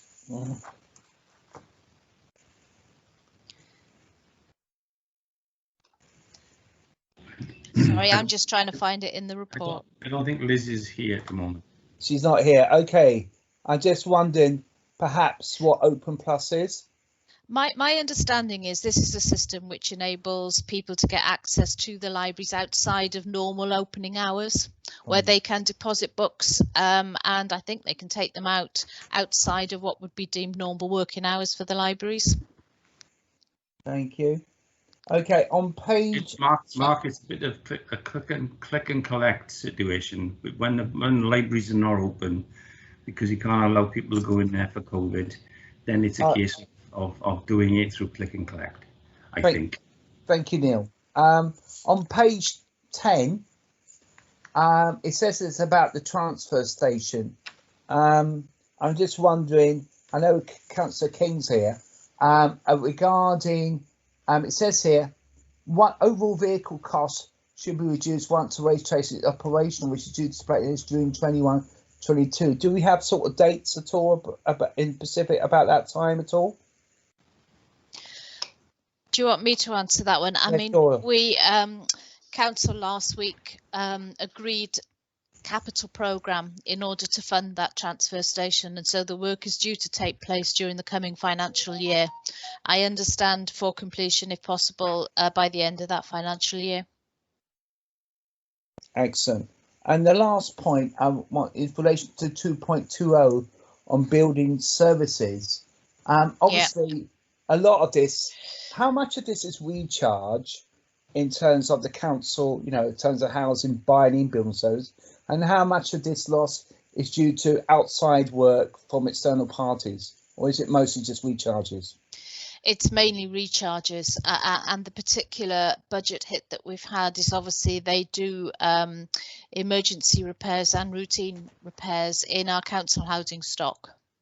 And as a result of that, as a result of COVID, obviously, they've not been able to get access to people's houses. So that's the majority of it, but they do also do work in our corporate buildings as well. And some of that work has been able to take place during the year, but not as much as would ordinarily have been planned. Fine. I've got no other members. We're happy to support the recommendations on this. Fine, excellent. Okay, we're now moving on to the annual delivery plan monitoring report, Q3. I think that's over to Tom. I'll introduce this if that's okay, Chair, and then colleagues are here to answer any questions that you may have. So this is the end of Q3 performance, and committee have got a report that's got several appendices. The overall status of the annual delivery plan is at amber across the organisation as at Q3, and the detailed report is appended Appendix A to the report for yourselves. If it's useful, Chair, I can display the presentation at Appendix B to walk you through the committee-specific perspective on the annual delivery plan, which is hopefully showing for you now. So this is Appendix B to the report, Chair. So the overall status against each of the 4 wellbeing objectives is amber, as I say, and then the latter part of this presentation is specifically within the remit of your committee. So it outlines a series against those 4 wellbeing objectives of what's been achieved. So there are some highlights here in terms of the work that Tracy's service has been doing in terms of leading the wellbeing champion support that we were referring to earlier. We've done a significant amount of engagement with residents around issues on the budget and our transformational change programme that as well we've been talking about today, and we also reference here the achievement of savings that have been made. Within Objective 2, which is around supporting learning, employment and sustainable economic growth, we're highlighting here the work that has happened collaboratively across the region to support digital inclusion and volunteering, and also that rolling programme of engagement with our local communities to inform a refocusing of the capital programme and our recovery strategy. In terms of Objective 3, supporting people at home and in their community, there's been lots of work here in terms of reaching out because of the impact of the coronavirus pandemic. I wanted to highlight the work that we've been leading on with Public Health Wales, Cardiff and Vale University Health Board and Cardiff Council around BAME communities. Initially in terms of the response to the pandemic, but latterly in terms of promoting uptake of the vaccination. In terms of our support for UHB colleagues, you'll be aware that Colcott Sports Centre during Q3 became a local testing centre, and recently has we've been using Holmview as an immunisation centre as well, and that's on top of the improvements that have been made in terms of country parks and open spaces in order to facilitate people getting out to exercise safely.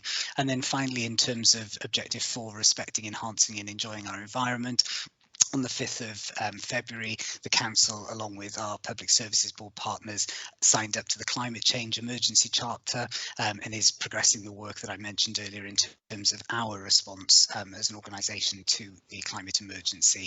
And that's being supported in terms of the developing green infrastructure strategy, which will act as an evidence base for the refresh of the local development plan. As usual, committee, I've got a performance snapshot for you here showing a breakdown across green, amber and red in terms of the actions and measures within the specific remit of Corporate Performance and Resources Committee.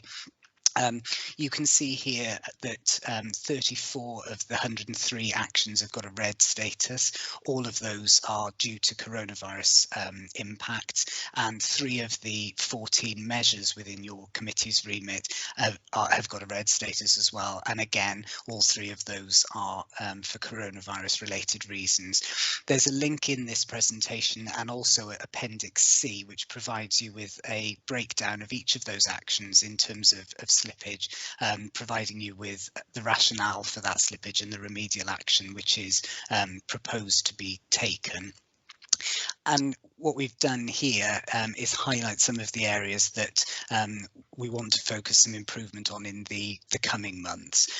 So looking at that development of the single point of access for the Wellbeing Matters services, that remains on hold because of COVID, but needs to come back on track. We need to continue to look at opportunities for income generation as our recovery progresses, and there's also needing some work to be taken place in terms of our corporate service standards and the behaviours that we want to exhibit across the council to make sure that we've got a strong focus on excellent customer services. Within Objective 2, the restrictions that we're currently living under has meant that there's been a slower than anticipated emphasis on the apprenticeship scheme, but that's coming back on track with the Kickstart scheme that colleagues in HR are leading on. And whilst we've seen an increase in staff volunteering, we haven't actually been able to progress the corporate policy, and that remains on hold because of our response to the pandemic.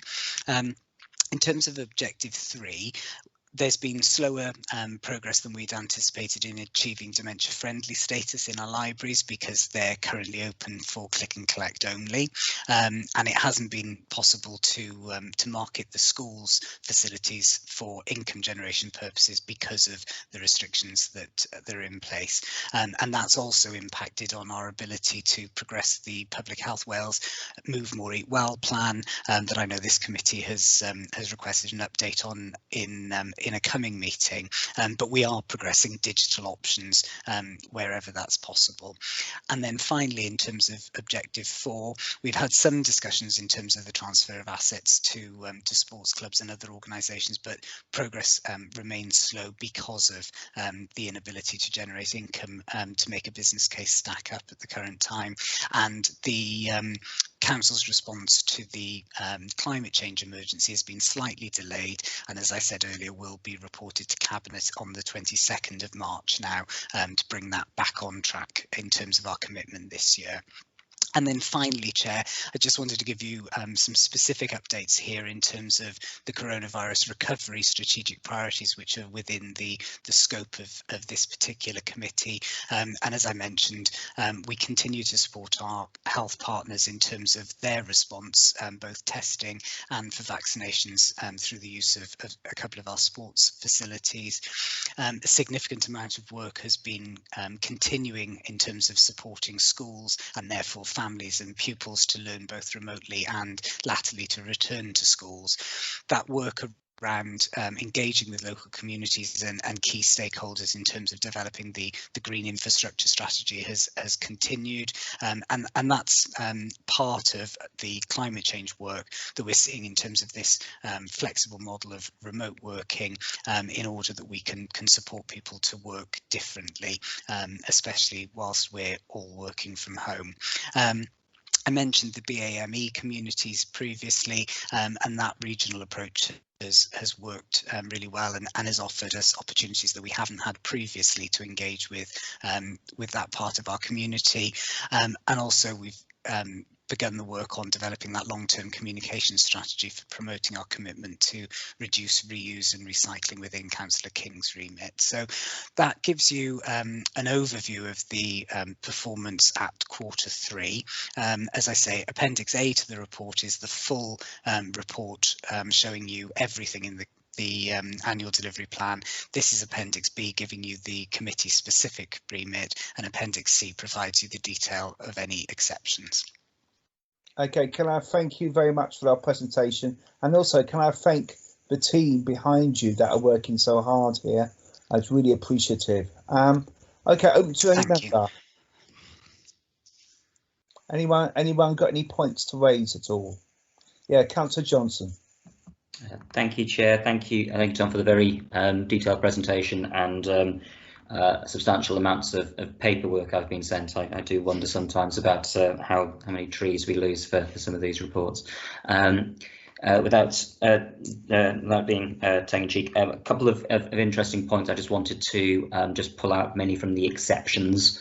So thank you. One of the points we raised before was about explaining whether something was COVID related or non-COVID related. I think that's helpful for us to understand that the overwhelming majority of issues, things that haven't taken place, there is a reason related to the pandemic around that. I see that the one that is non-COVID related regarding a tenant and leaseholder engagement strategy went to Homes and Safe Communities this week, so that's happening and will be reported back on the summer. I wanted to pick up on 2 points, or 3 points, one of which you raised already, which was regarding the Kickstarter scheme. I'm just trying to understand alignment between what we're trying to do and the Kickstarter, which is a UK government scheme that is a part of a bounce back from coronavirus. So I'm just trying to understand where we've reached in terms of that, because the idea of it is to bounce back. So if we've not really been able to move on so far with our 16 to 24-year-olds at risk of being neat in getting involved with that scheme, then that's not quite working. A little bit of clarification on the council's approach to discharging duties under the Civil Contingencies Act. Obviously, that's down as being COVID related, but surely what's the alignment between what we're expecting from that aim and actually what's going on at the moment, because surely lots of this stuff is coming under the Contingencies Act anyway, so we're operating on it. So I'm just trying to wonder what that is. And the third point was a performance indicator about our capital spend, which obviously we've just had a report on, and that's something that is a movable feast, as Karis said earlier. It's really just trying to get my head around.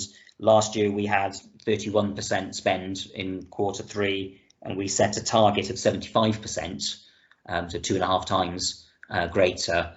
We've actually had 33%, which is better under COVID conditions than we had under normal conditions, but obviously that's a very long way off what we were targeting. So I'm just trying to work out how that really fits in, sort of as an indicator, because we've done better than last year despite nominally being under worse conditions, but the fact that those conditions are different is interesting. One very final point is that I was interested to hear the comments and discussions regarding BME communities. I'm just wondering whether this is the appropriate forum for discussion around our relationship and interaction and engagement with BME communities, or is that maybe something for the Home and Safe Communities Committee? I'm just wondering if there's actually a way of reporting back on what that involves, and reflecting on some of the maybe missed opportunities previously and what we can do in future to better engage. Thanks, Chair. I know there's quite a few points in there. I'm sure Tom will pick them all up with his usual panache. Thank you very much, Councillor Johnson. I can pick up on a couple of them, and then perhaps, if you don't mind, I'll defer to Tracy and to Caris on the Kickstart and the Capital PI. In terms of the Civil Contingencies Act, let me get some additional information on that from Debbie Spargo, our Emergency Planning Manager, because my understanding is that that's a piece of cyclical work that needs to happen. But as you rightly say, the work that we're currently doing is within the auspices of civil contingencies and the arrangements there. In terms of the work around BAME community engagement, I think it could equally be a report to come to this committee, or potentially to Learning and Culture, because the equalities aspect of their terms of reference would pick that up, and perhaps with your permission, Chair, I'll take that issue away and see what the best route of reporting that is, because absolutely it's been a good example in terms of partnership working, but more importantly has been a really good opportunity to develop those links in more detail. But if it's okay with you, Chair, perhaps Tracy could give us a little bit of an update in terms of how Kickstart is working. Hi, sorry, I couldn't get off mute then, apologies. Yeah, so in terms of our Kickstart programme, we are aligning it to the government Kickstart programme, and we're working quite strongly with the DWP. We've currently advertised or have 72 Kickstart opportunities within the local authority. 38 of them have already gone out for adverts, and we're at the point of offer with 30 of them, and obviously the rest will follow very quickly. They are right across the board. So we've got ICT, customer service, administration, HR, and 8 positions based in our parks and open spaces teams. So they're right across the kind of directorates, if you like, Councillor Johnson, in terms of requests that have been put in and offers that we're looking to make. So we're quite proud actually of the numbers that have come in so far, and we're actively encouraging anyone who wants to take the opportunity to look at coming through us so that we can offer that for them. And so that's currently where we are, if that's helpful at all. Thanks. Would you like me to pick up the issue on the capital programme? I think there's a couple of issues I'd say on this, really. I think going forward, something in this is the way that we're profiling the programme. And I think against our performance indicator, we're assuming equal spend in each of the 4 quarters. That doesn't happen. I know that we have asked departments this year to give us a better profile of when they like to spend. As we have annual allocations for many of our schemes, obviously they don't get the approval to spend until the end of February, beginning of March. So by the time they've planned it, spec'd it, tendered it, obviously the spend is going to hit in the last couple of months, well, not last couple, but towards the end of the financial year as opposed to the beginning. So I think really for me, I need to take away from this, Councillor Johnson, we need to review the way we're profiling our spend on the capital programme, and then I think we'll be able to give you a better indication then of whether we're hitting what we planned to hit or whether there is an issue with the schemes. The way we report at the moment, it's making it look as if it's slipping. Sorry, am I echoing? No. Does that make sense? So I think what I'm saying is for next year we'll improve our target setting with regards to when we would expect to spend, and then I think that's a more accurate way of you being able to see, are we slipping or aren't we? Yeah. Yeah. Okay, I think Debbie wants to come in. Debbie. Oh, sorry, I was struggling to get off mute. Just picking up Councillor Johnson's point with regards to the BAME community. Yes, equalities falls within learning and culture, so certainly it would be that scrutiny committee, but we can obviously pick that up with the chair. Okay, thank you. Any other member wants to raise anything? Okay, I got a couple of points to make. Can I thank you very much again for the presentation, Tom? But I think there's some opportunities there. I think one of the things I'll be quite conscious of, I know we got this click and collect service with the library, but I'm wondering perhaps it might be good if we publicise it a bit more in terms of our social media accounts, especially I was thinking using Twitter and Facebook, just to remind people how to do it, maybe to a link or something. I think that would be quite useful to improve the kind of response rate, because I think lots of people are not really aware of it perhaps. And I think, you know, during the pandemic, I think a lot of people have bought perhaps products unnecessarily so, when really all they could do is take the book out the library rather than going to Amazon or whatever, or eBay, I should say. So I think that's one opportunity we could possibly do in terms of this. The other thing is, in terms of safeguarding, I looked at Appendix C and I think it's really helpful the way that this has been done. But I noticed the only direction of travel, which is going south, is in relation to RM/A009 and regarding this no progress due to COVID. Now, obviously, an engagement action plan. I just wondered perhaps what sort of progress you're thinking that will be occurring in that particular area. And the other thing I was thinking about as well is in relation to the LGBT employees as well. Now, we got 15% here in terms of that. And I know you maybe come under equalities, but equally this is under corporate resources as well. So perhaps maybe we could have some sort of update upon that, because I know we are doing some really good work with that community within the council. And certainly I think, you know, we need to carry that on, and perhaps I can have some sort of updates upon that. I was just scribbling the references down, Chair. Thank you. In terms of the reference to safeguarding, with your permission, I'll speak with Amanda Phillips, the head of resource management and safeguarding, to get an update on that, because I haven't got the latest position on that one.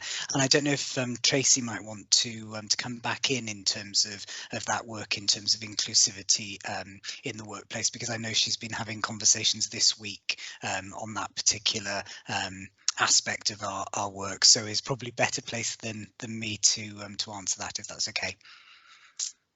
Yeah, thank you, Tom, and firstly apologies, because I do intend to call Ruba as well, following conversations that I've had yesterday. So Ruba, I do apologise. I do wish to speak to you just so that I can bring you up to speed with some conversations also. So we are currently developing or have a draft HR strategy. It's in draft format, and we're currently kind of talking to a number of different groups around it, including our diversity groups. So we've got the GLAM group, and we've also got an ethnic minority network group. Now that group is in its infancy. It doesn't have a name as yet, so it's currently termed the Ethnic Minority Network.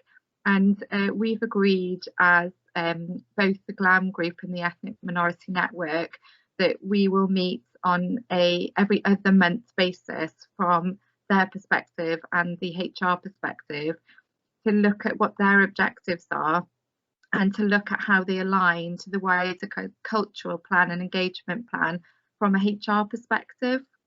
So we started that with our first meeting and discussion yesterday, to look at what our objectives are or should be moving forward. The Ethnic Minority Network, because they are in their infancy, they have a meeting next week where they're going to start to collate what their objectives look like, and what they wish to do moving forward as a network group. And then we've committed to meet 2 weeks after that to just look at that and how that aligns to the HR strategy. The GLAM group already have their annual report out and their objectives. So we've kind of done a bit of a sharing exercise. And Ruba, one of the things I wanted to talk to you about was extending the invite to join us at those every other month meetings to look at how we can kind of push some of this activity forward. One of the areas that the group have discussed with me, and bear in mind that this was only yesterday, is we do potentially do a little bit of a mini census from a Vale perspective on gathering some of the data in the local authority. And I think it's probably timely, given the Oracle project we're doing on updating our payroll systems, that we look to get a clean set of data, if you like, in terms of how people would recognise themselves. So that's some of the work that we're going to look to take forward over the next month or so, and then we'll use that as a bit of a foundation for how we can move forward with a number of the objectives that are already formally in writing with the GLAM group, and we should have a plan with the Ethnic Minority Network. I'm hopeful, Mark, that within the next couple of months we might also have a disability group that will come up and running. But obviously what I would like to do is for that to come at almost grassroots level, as opposed to something that we champion as a kind of HR. Can I just make a point about that, about disability group? Because with disability, I mean, like the other groups as well, some of these groups are going to be that self-declared. And I think what we want to encourage is more people with hidden disabilities to be on this committee, as well as people who perhaps have got physical impairments that we can see. I think the hidden disabilities, and lots of people don't regard themselves as disabled because the way that society constructs things, but increasingly in many cases they are. And I think this is something that we as a council and other employers, to be honest, have got to accept that there's nothing wrong being regarded as being disabled. You know, it's not to do with capacity, and I think that's one of the confusions that are out there. Some people feel if they're disabled they must be lacking some form of capacity, and I think, you know, I think we've got to be careful with the kind of language that we use. But I always argue that in many ways it's society that makes people disabled rather than themselves. And I think perhaps, you know, I think if you can kind of position it that way, then perhaps maybe we get more engagement. Yeah, thank you, Mark, for that. And we'll definitely look at that. And I think that's the one group that obviously is missing, really, in terms of how we sort of drive some of that activity forward. So that's currently where we are. It is in its infancy, and we are working with Tom's Equalities team to make sure that anything we do from a HR perspective or the network perspective is aligned with Tom's Equalities team and what they're doing there as well. So I met with Tom's Equalities team today to discuss some of that forward. So, and Ruba, if it's okay, I will be in touch with you hopefully tomorrow, if that's okay with you. Thank you, Mark. Yes, brilliant. Okay. Open to any other member? Okay, that's fine. Are you happy to endorse those recommendations and move on? I was thinking of having a 5-minute comfort break. Is that okay, all of you? Karen, is that okay? Okay. That's perfectly fine, Chair, if that's what members want to do. Are you happy with that? Yeah, I think so. So if we can resume back, I say 8:05. Okay, officers, are you ready? Tom, we're now on service plans and target setting. Okay, thank you very much, Chair. I'm just bringing the papers up here. Okay, thank you very much. This is the introduction of service plans and target setting for 2021 to 2022.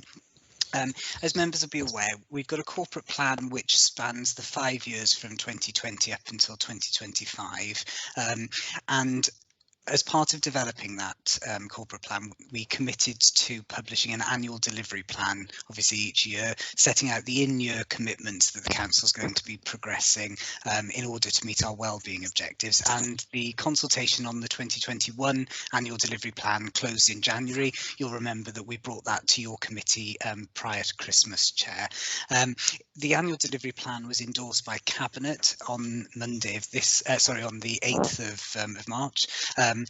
It will then be referred on to full council on the 26th of April for all members to consider, and that's because it's the final time that we'll be reporting our Part 1 improvement report as part of the local government measure. So the service plans and target setting are a really important part of how we deliver and execute our duties under both the local government measure and the Wellbeing of Future Generations Act. Members will be aware that the Local Government and Elections Act makes provisions for changes to the way that performance is monitored and reported. So we've taken an early eye on that legislation in order to start reflecting the requirements, albeit that we don't need to start following that duty just yet. The annual delivery plan is structured around the 4 wellbeing objectives. It contains a series of commitments, and members will be aware that those annual delivery plan commitments are contributed to by a huge range of different council services. So that's the reason, Chair, for Appendix A of the report that you have on your agenda this evening, containing all service plans for the organisation. But for ease of scrutiny, what we've done for each of the committees, including yours, is provide Appendix C, a breakdown of all of the service plan actions that will be progressed during the year in order to deliver against those wellbeing objectives and each of the annual delivery plan commitments. So from a service planning perspective, Appendix C is the actions which are within the remit of your committee. And members will be aware that target setting is an important part of the way that we manage performance in order to prompt strong continuous improvement across our services. The national performance data set has been suspended indefinitely because of the coronavirus pandemic. However, where we've felt that it's possible to continue to collect that information and data, services have continued to do so alongside setting a range of local targets for improvement as well.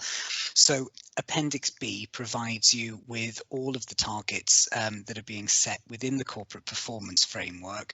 The final right-hand column of Appendix B indicates to you those which fall within the remit of the committee. That's a very brief introduction to what you have in front of you this evening, Chair, and we're asking you to consider and endorse to Cabinet both the service plan actions and the targets, and obviously we're on hand to answer any questions that members may have. Thank you very much for that. Open to members.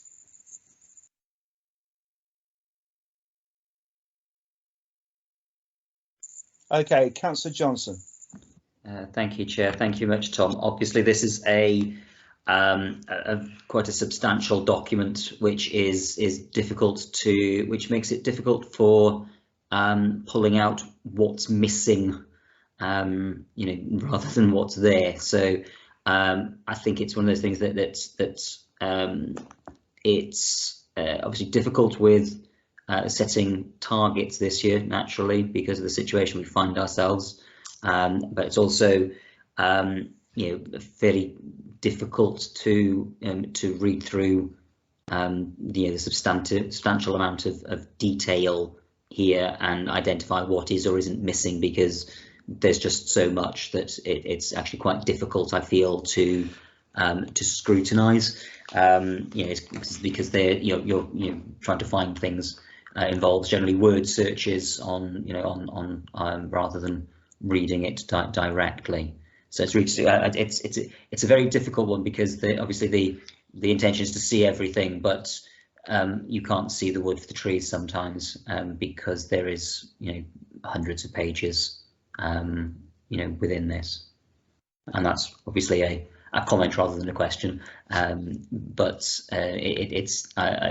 it's difficult to try and, given the breadth of services that we provide, given the scale that we provide, unless you have, I think, and I feel and fear about that, unless you have a particular hobby horse that you're looking for that isn't mentioned, then it's difficult to really grasp everything. I don't know if it's the sort of thing that actually should have a briefing session, a presentation that that takes us through, ahead of full council, signing it off.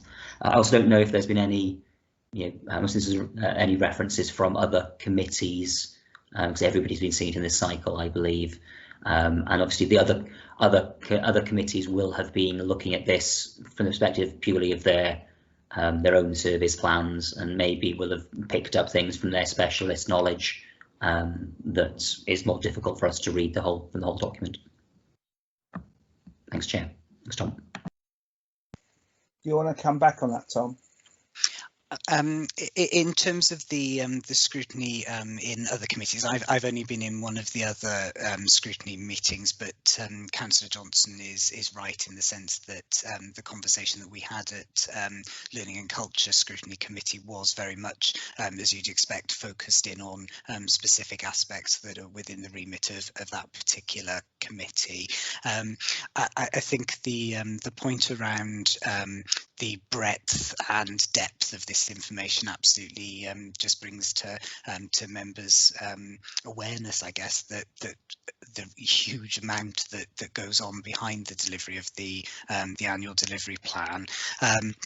I think it's important to say it's the Part 1 report that is referred to council to be signed off, which is the annual delivery plan itself. This is obviously the detail behind that, but I'd be very happy to discuss any ways of briefing members, or equally to arrange time on a one-to-one or a small group basis if it's useful to go through some of the detail of this, and equally to reflect on the committee's comments in terms of how we progress this, because before Christmas we were talking about the Part 6 provisions within the Local Government and Elections Act around how performance is monitored, reported and scrutinised, and as ever, if committee members have got suggestions about how we can make this process more engaging, be delighted to discuss them. If I can just very briefly come back, I think the challenge is in understanding and scrutinising a 260-page appendix, and so grasping. We've done 2 hours of discussion here on often very minor points, but so understanding sort of the I think how it all fits together. I just think that maybe say a briefing or a presentation would be useful to maybe others don't feel the same, but would be helpful for me to draw all of these quite disparate areas, service areas together. Just on the basis of tonight, for example, we talked about the transforming agenda and the the holistic working and sort of the culture change. When it reaches this level of granularity, it's difficult to see how that automatically sort of fits in together. So that's just my observations on the process as much as more so than the content. Thanks, Chair. No, I think you're making a very valid point, Councillor Johnson, on this, and I think there are some technological solutions that we could look at here. I mean, one of the things that when I teach is when we do themes of such as service plans, we could do something called breakout rooms. Now, certainly, I think this is an area where we could explore. Obviously, not necessarily linked to corporate resources, but I think maybe we could look at a different format whereby we could have service breakout rooms, which are basically a workshop kind of group work analysis we can look at, whereby we could have the relevant officers along with members who have got particular interest in a particular area to do some breakout rooms. And I think, sometimes we need to look at this going forward in terms of democracy. I know it might be difficult in terms of a scrutiny committee, which is obviously a public facing committee, but I do feel in some ways there are opportunities there where we could be using breakout rooms, where we can get together in a small group, make some points, make some comments, and then bring it back to a committee. And I think perhaps maybe that's where we could possibly look at. I mean, obviously, I'm happy to discuss this outside this meeting with relevant officers and obviously with Pam as my vice chair, just to see the feasibility of it going forward. But I think you're right, Councillor Johnson. There is a huge amount of breadth here. I think there were like it was like 30 service plans. Admittedly, a lot of them are not our committee. I think, but I'll stop talking now because I think George wants to come in. Councillor George Carroll. It was just to endorse what you were saying, Chair, to be honest with you. I think that would be a much more manageable way of us going through this. I mean, just the sheer volume of papers that have come out on this. And I'm not criticising anyone within your team, Tom, because at the end of the day, it's a report that's been produced and so it's been presented to us for scrutiny. But I think that in terms of providing that scrutiny, it would be helpful to make it more manageable, if that makes sense. So just really wanted to echo those comments. Thank you, Councillor Carroll, and thank you for that endorsement as well. Because I do think perhaps that's the way, because I didn't want to spend necessarily 2 hours on service plans to give it justice, because we'll be here till 10 o'clock. And I think if I was thinking that way, I would stop the meeting now and reconvene it another time. I don't really want to do that because I think we need to get the format right. And I think moving forward, we need to change this kind of format and look at perhaps whether we can, from a democratic perspective, look at breakout rooms going forward and then perhaps produce something that could go to a scrutiny committee. But I'd be interested to see what your thoughts, Tom and Karen, on this. I think the idea, Chair, in terms of a session whereby members are potentially presented with this detail and we walk through that and how the architecture of it comes together sounds like a really good use of time, definitely. I think there's, in terms of the service plan actions, it's a case, I suppose, this evening for committee to consider holistically whether the process has been followed in terms of constructing the performance framework for us to take forward now into the next year in order to deliver those commitments within the plan. And perhaps it's something that the chairs and vice chairs group could discuss, and a colleague from Democratic Services and myself could present some ideas in terms of how we could look at the navigation around the performance framework. I know Debbie's got her hand up, and when the monitoring officer indicates to come in, I always think to be quiet. Chair, I was just going to suggest, obviously there are a number of options that we could take forward. You're suggesting about breakout rooms. I mean, that could be in the form of working group or working groups, yes, or even subcommittee or subcommittees. So certainly that there are means to achieve what you're looking to do. Yeah, we can follow that up with a discussion, after the meeting. Fine, thank you. I think that'd be helpful. Councillor Johnson, do you want to come back at all? Yes, just briefly, Chair. I mean, I just want to make 2 points. I think one from the wider context of the council, and the second from the context of this as a scrutiny committee. The nature of the document in front of us is there's a large array of service plans which more specialist committees will have looked at the service plans most relevant to their area, and that is probably appropriate for them to do so in their committee. It's more difficult for us as the sort of more overarching committee to get a handle on all of the different areas at the same time, particularly without having whether it's references or comments from those other committees to inform us, because it's difficult for us to read or try and make sense of the 260 pages in this document. But there are 4 other committees which will have looked at 40 or 60 pages each and reached conclusions on that, that can provide us with the assurance that they're happy with what's gone on in their service area plans, and we can therefore take reassurance from them. So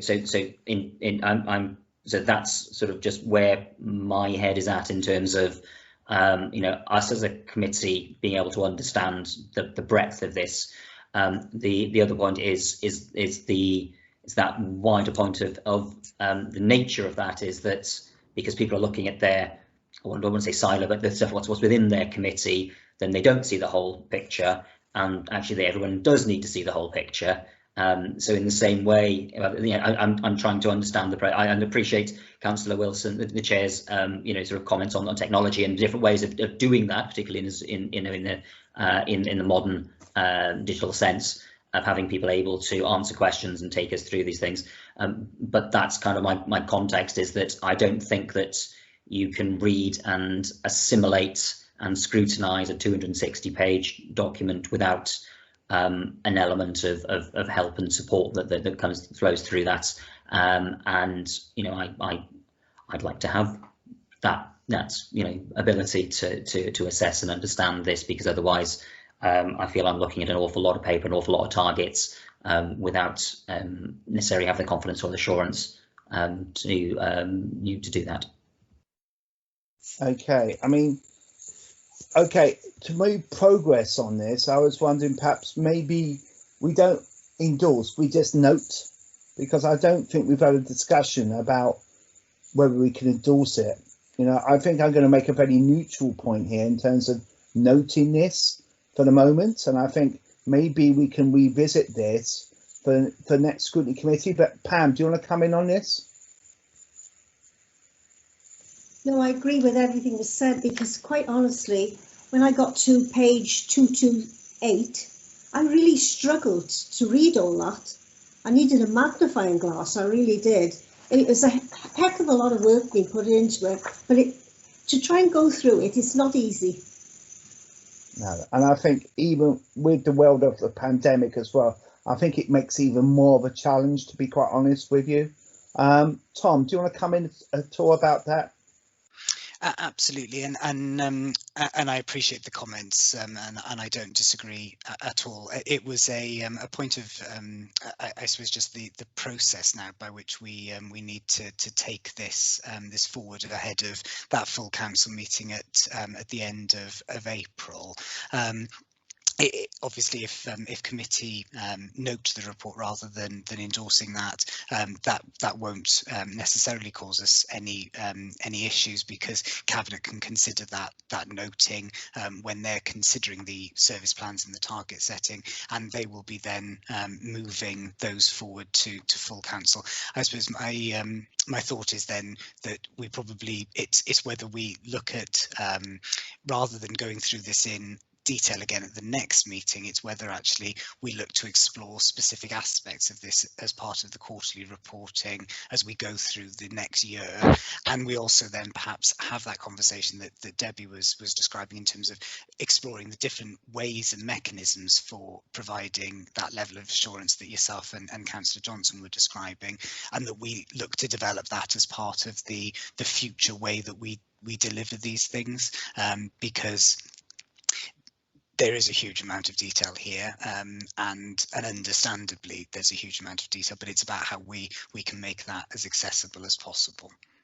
I also think perhaps if particular members have got any points in that detail, perhaps maybe they refer it to yourself, Tom, not at this meeting, not necessarily particularly got something that they really want to bring out, but maybe they can bring it to you personally going forward, and then perhaps we can get, that can be part of it. But I think moving on, I think this is a matter for chairs and vice chairs, I think, really to look forward to this and to devise a different way, because it's not just affecting this committee, it's affecting all the other scrutiny committees. And I think Ian is right here. We are the overview committee. we need to know the stance of other committees as well. And I think, you know, that is also important going forward. So I'd like to take this to chairs and vice chairs as well, and certainly have a discussion with Karen and probably Jeff Rees and yourself, Tom, and Debbie, just to look at how we can go forward whilst complying with the relevant local government acts, because I think that's important as well, because I don't think I would like these meetings to be in camera, as it were, not unless we have to. I know these meetings are technically are in camera, but not really, because they are being recorded for public consumption. So I do think that's where we need to have that discussion. But are you happy for me to make that point about noting members? Yeah, fine. Okay, I think that's all we can do, really, to be honest, given the situation, the circumstances that we're in, to give it justice, to be honest. I think any other way would have meant that we'd be very tired and not really making very coherent responses. Okay, fine. I think moving to, I don't think there's any other items which are urgent number 10. I got no part 2. So can I thank you all for your attendance, and hopefully you get something to eat or whatever. And good night to all of you. All right, and stay safe. Take care. Bye-bye. Good night, everybody. Good night. Bye-bye.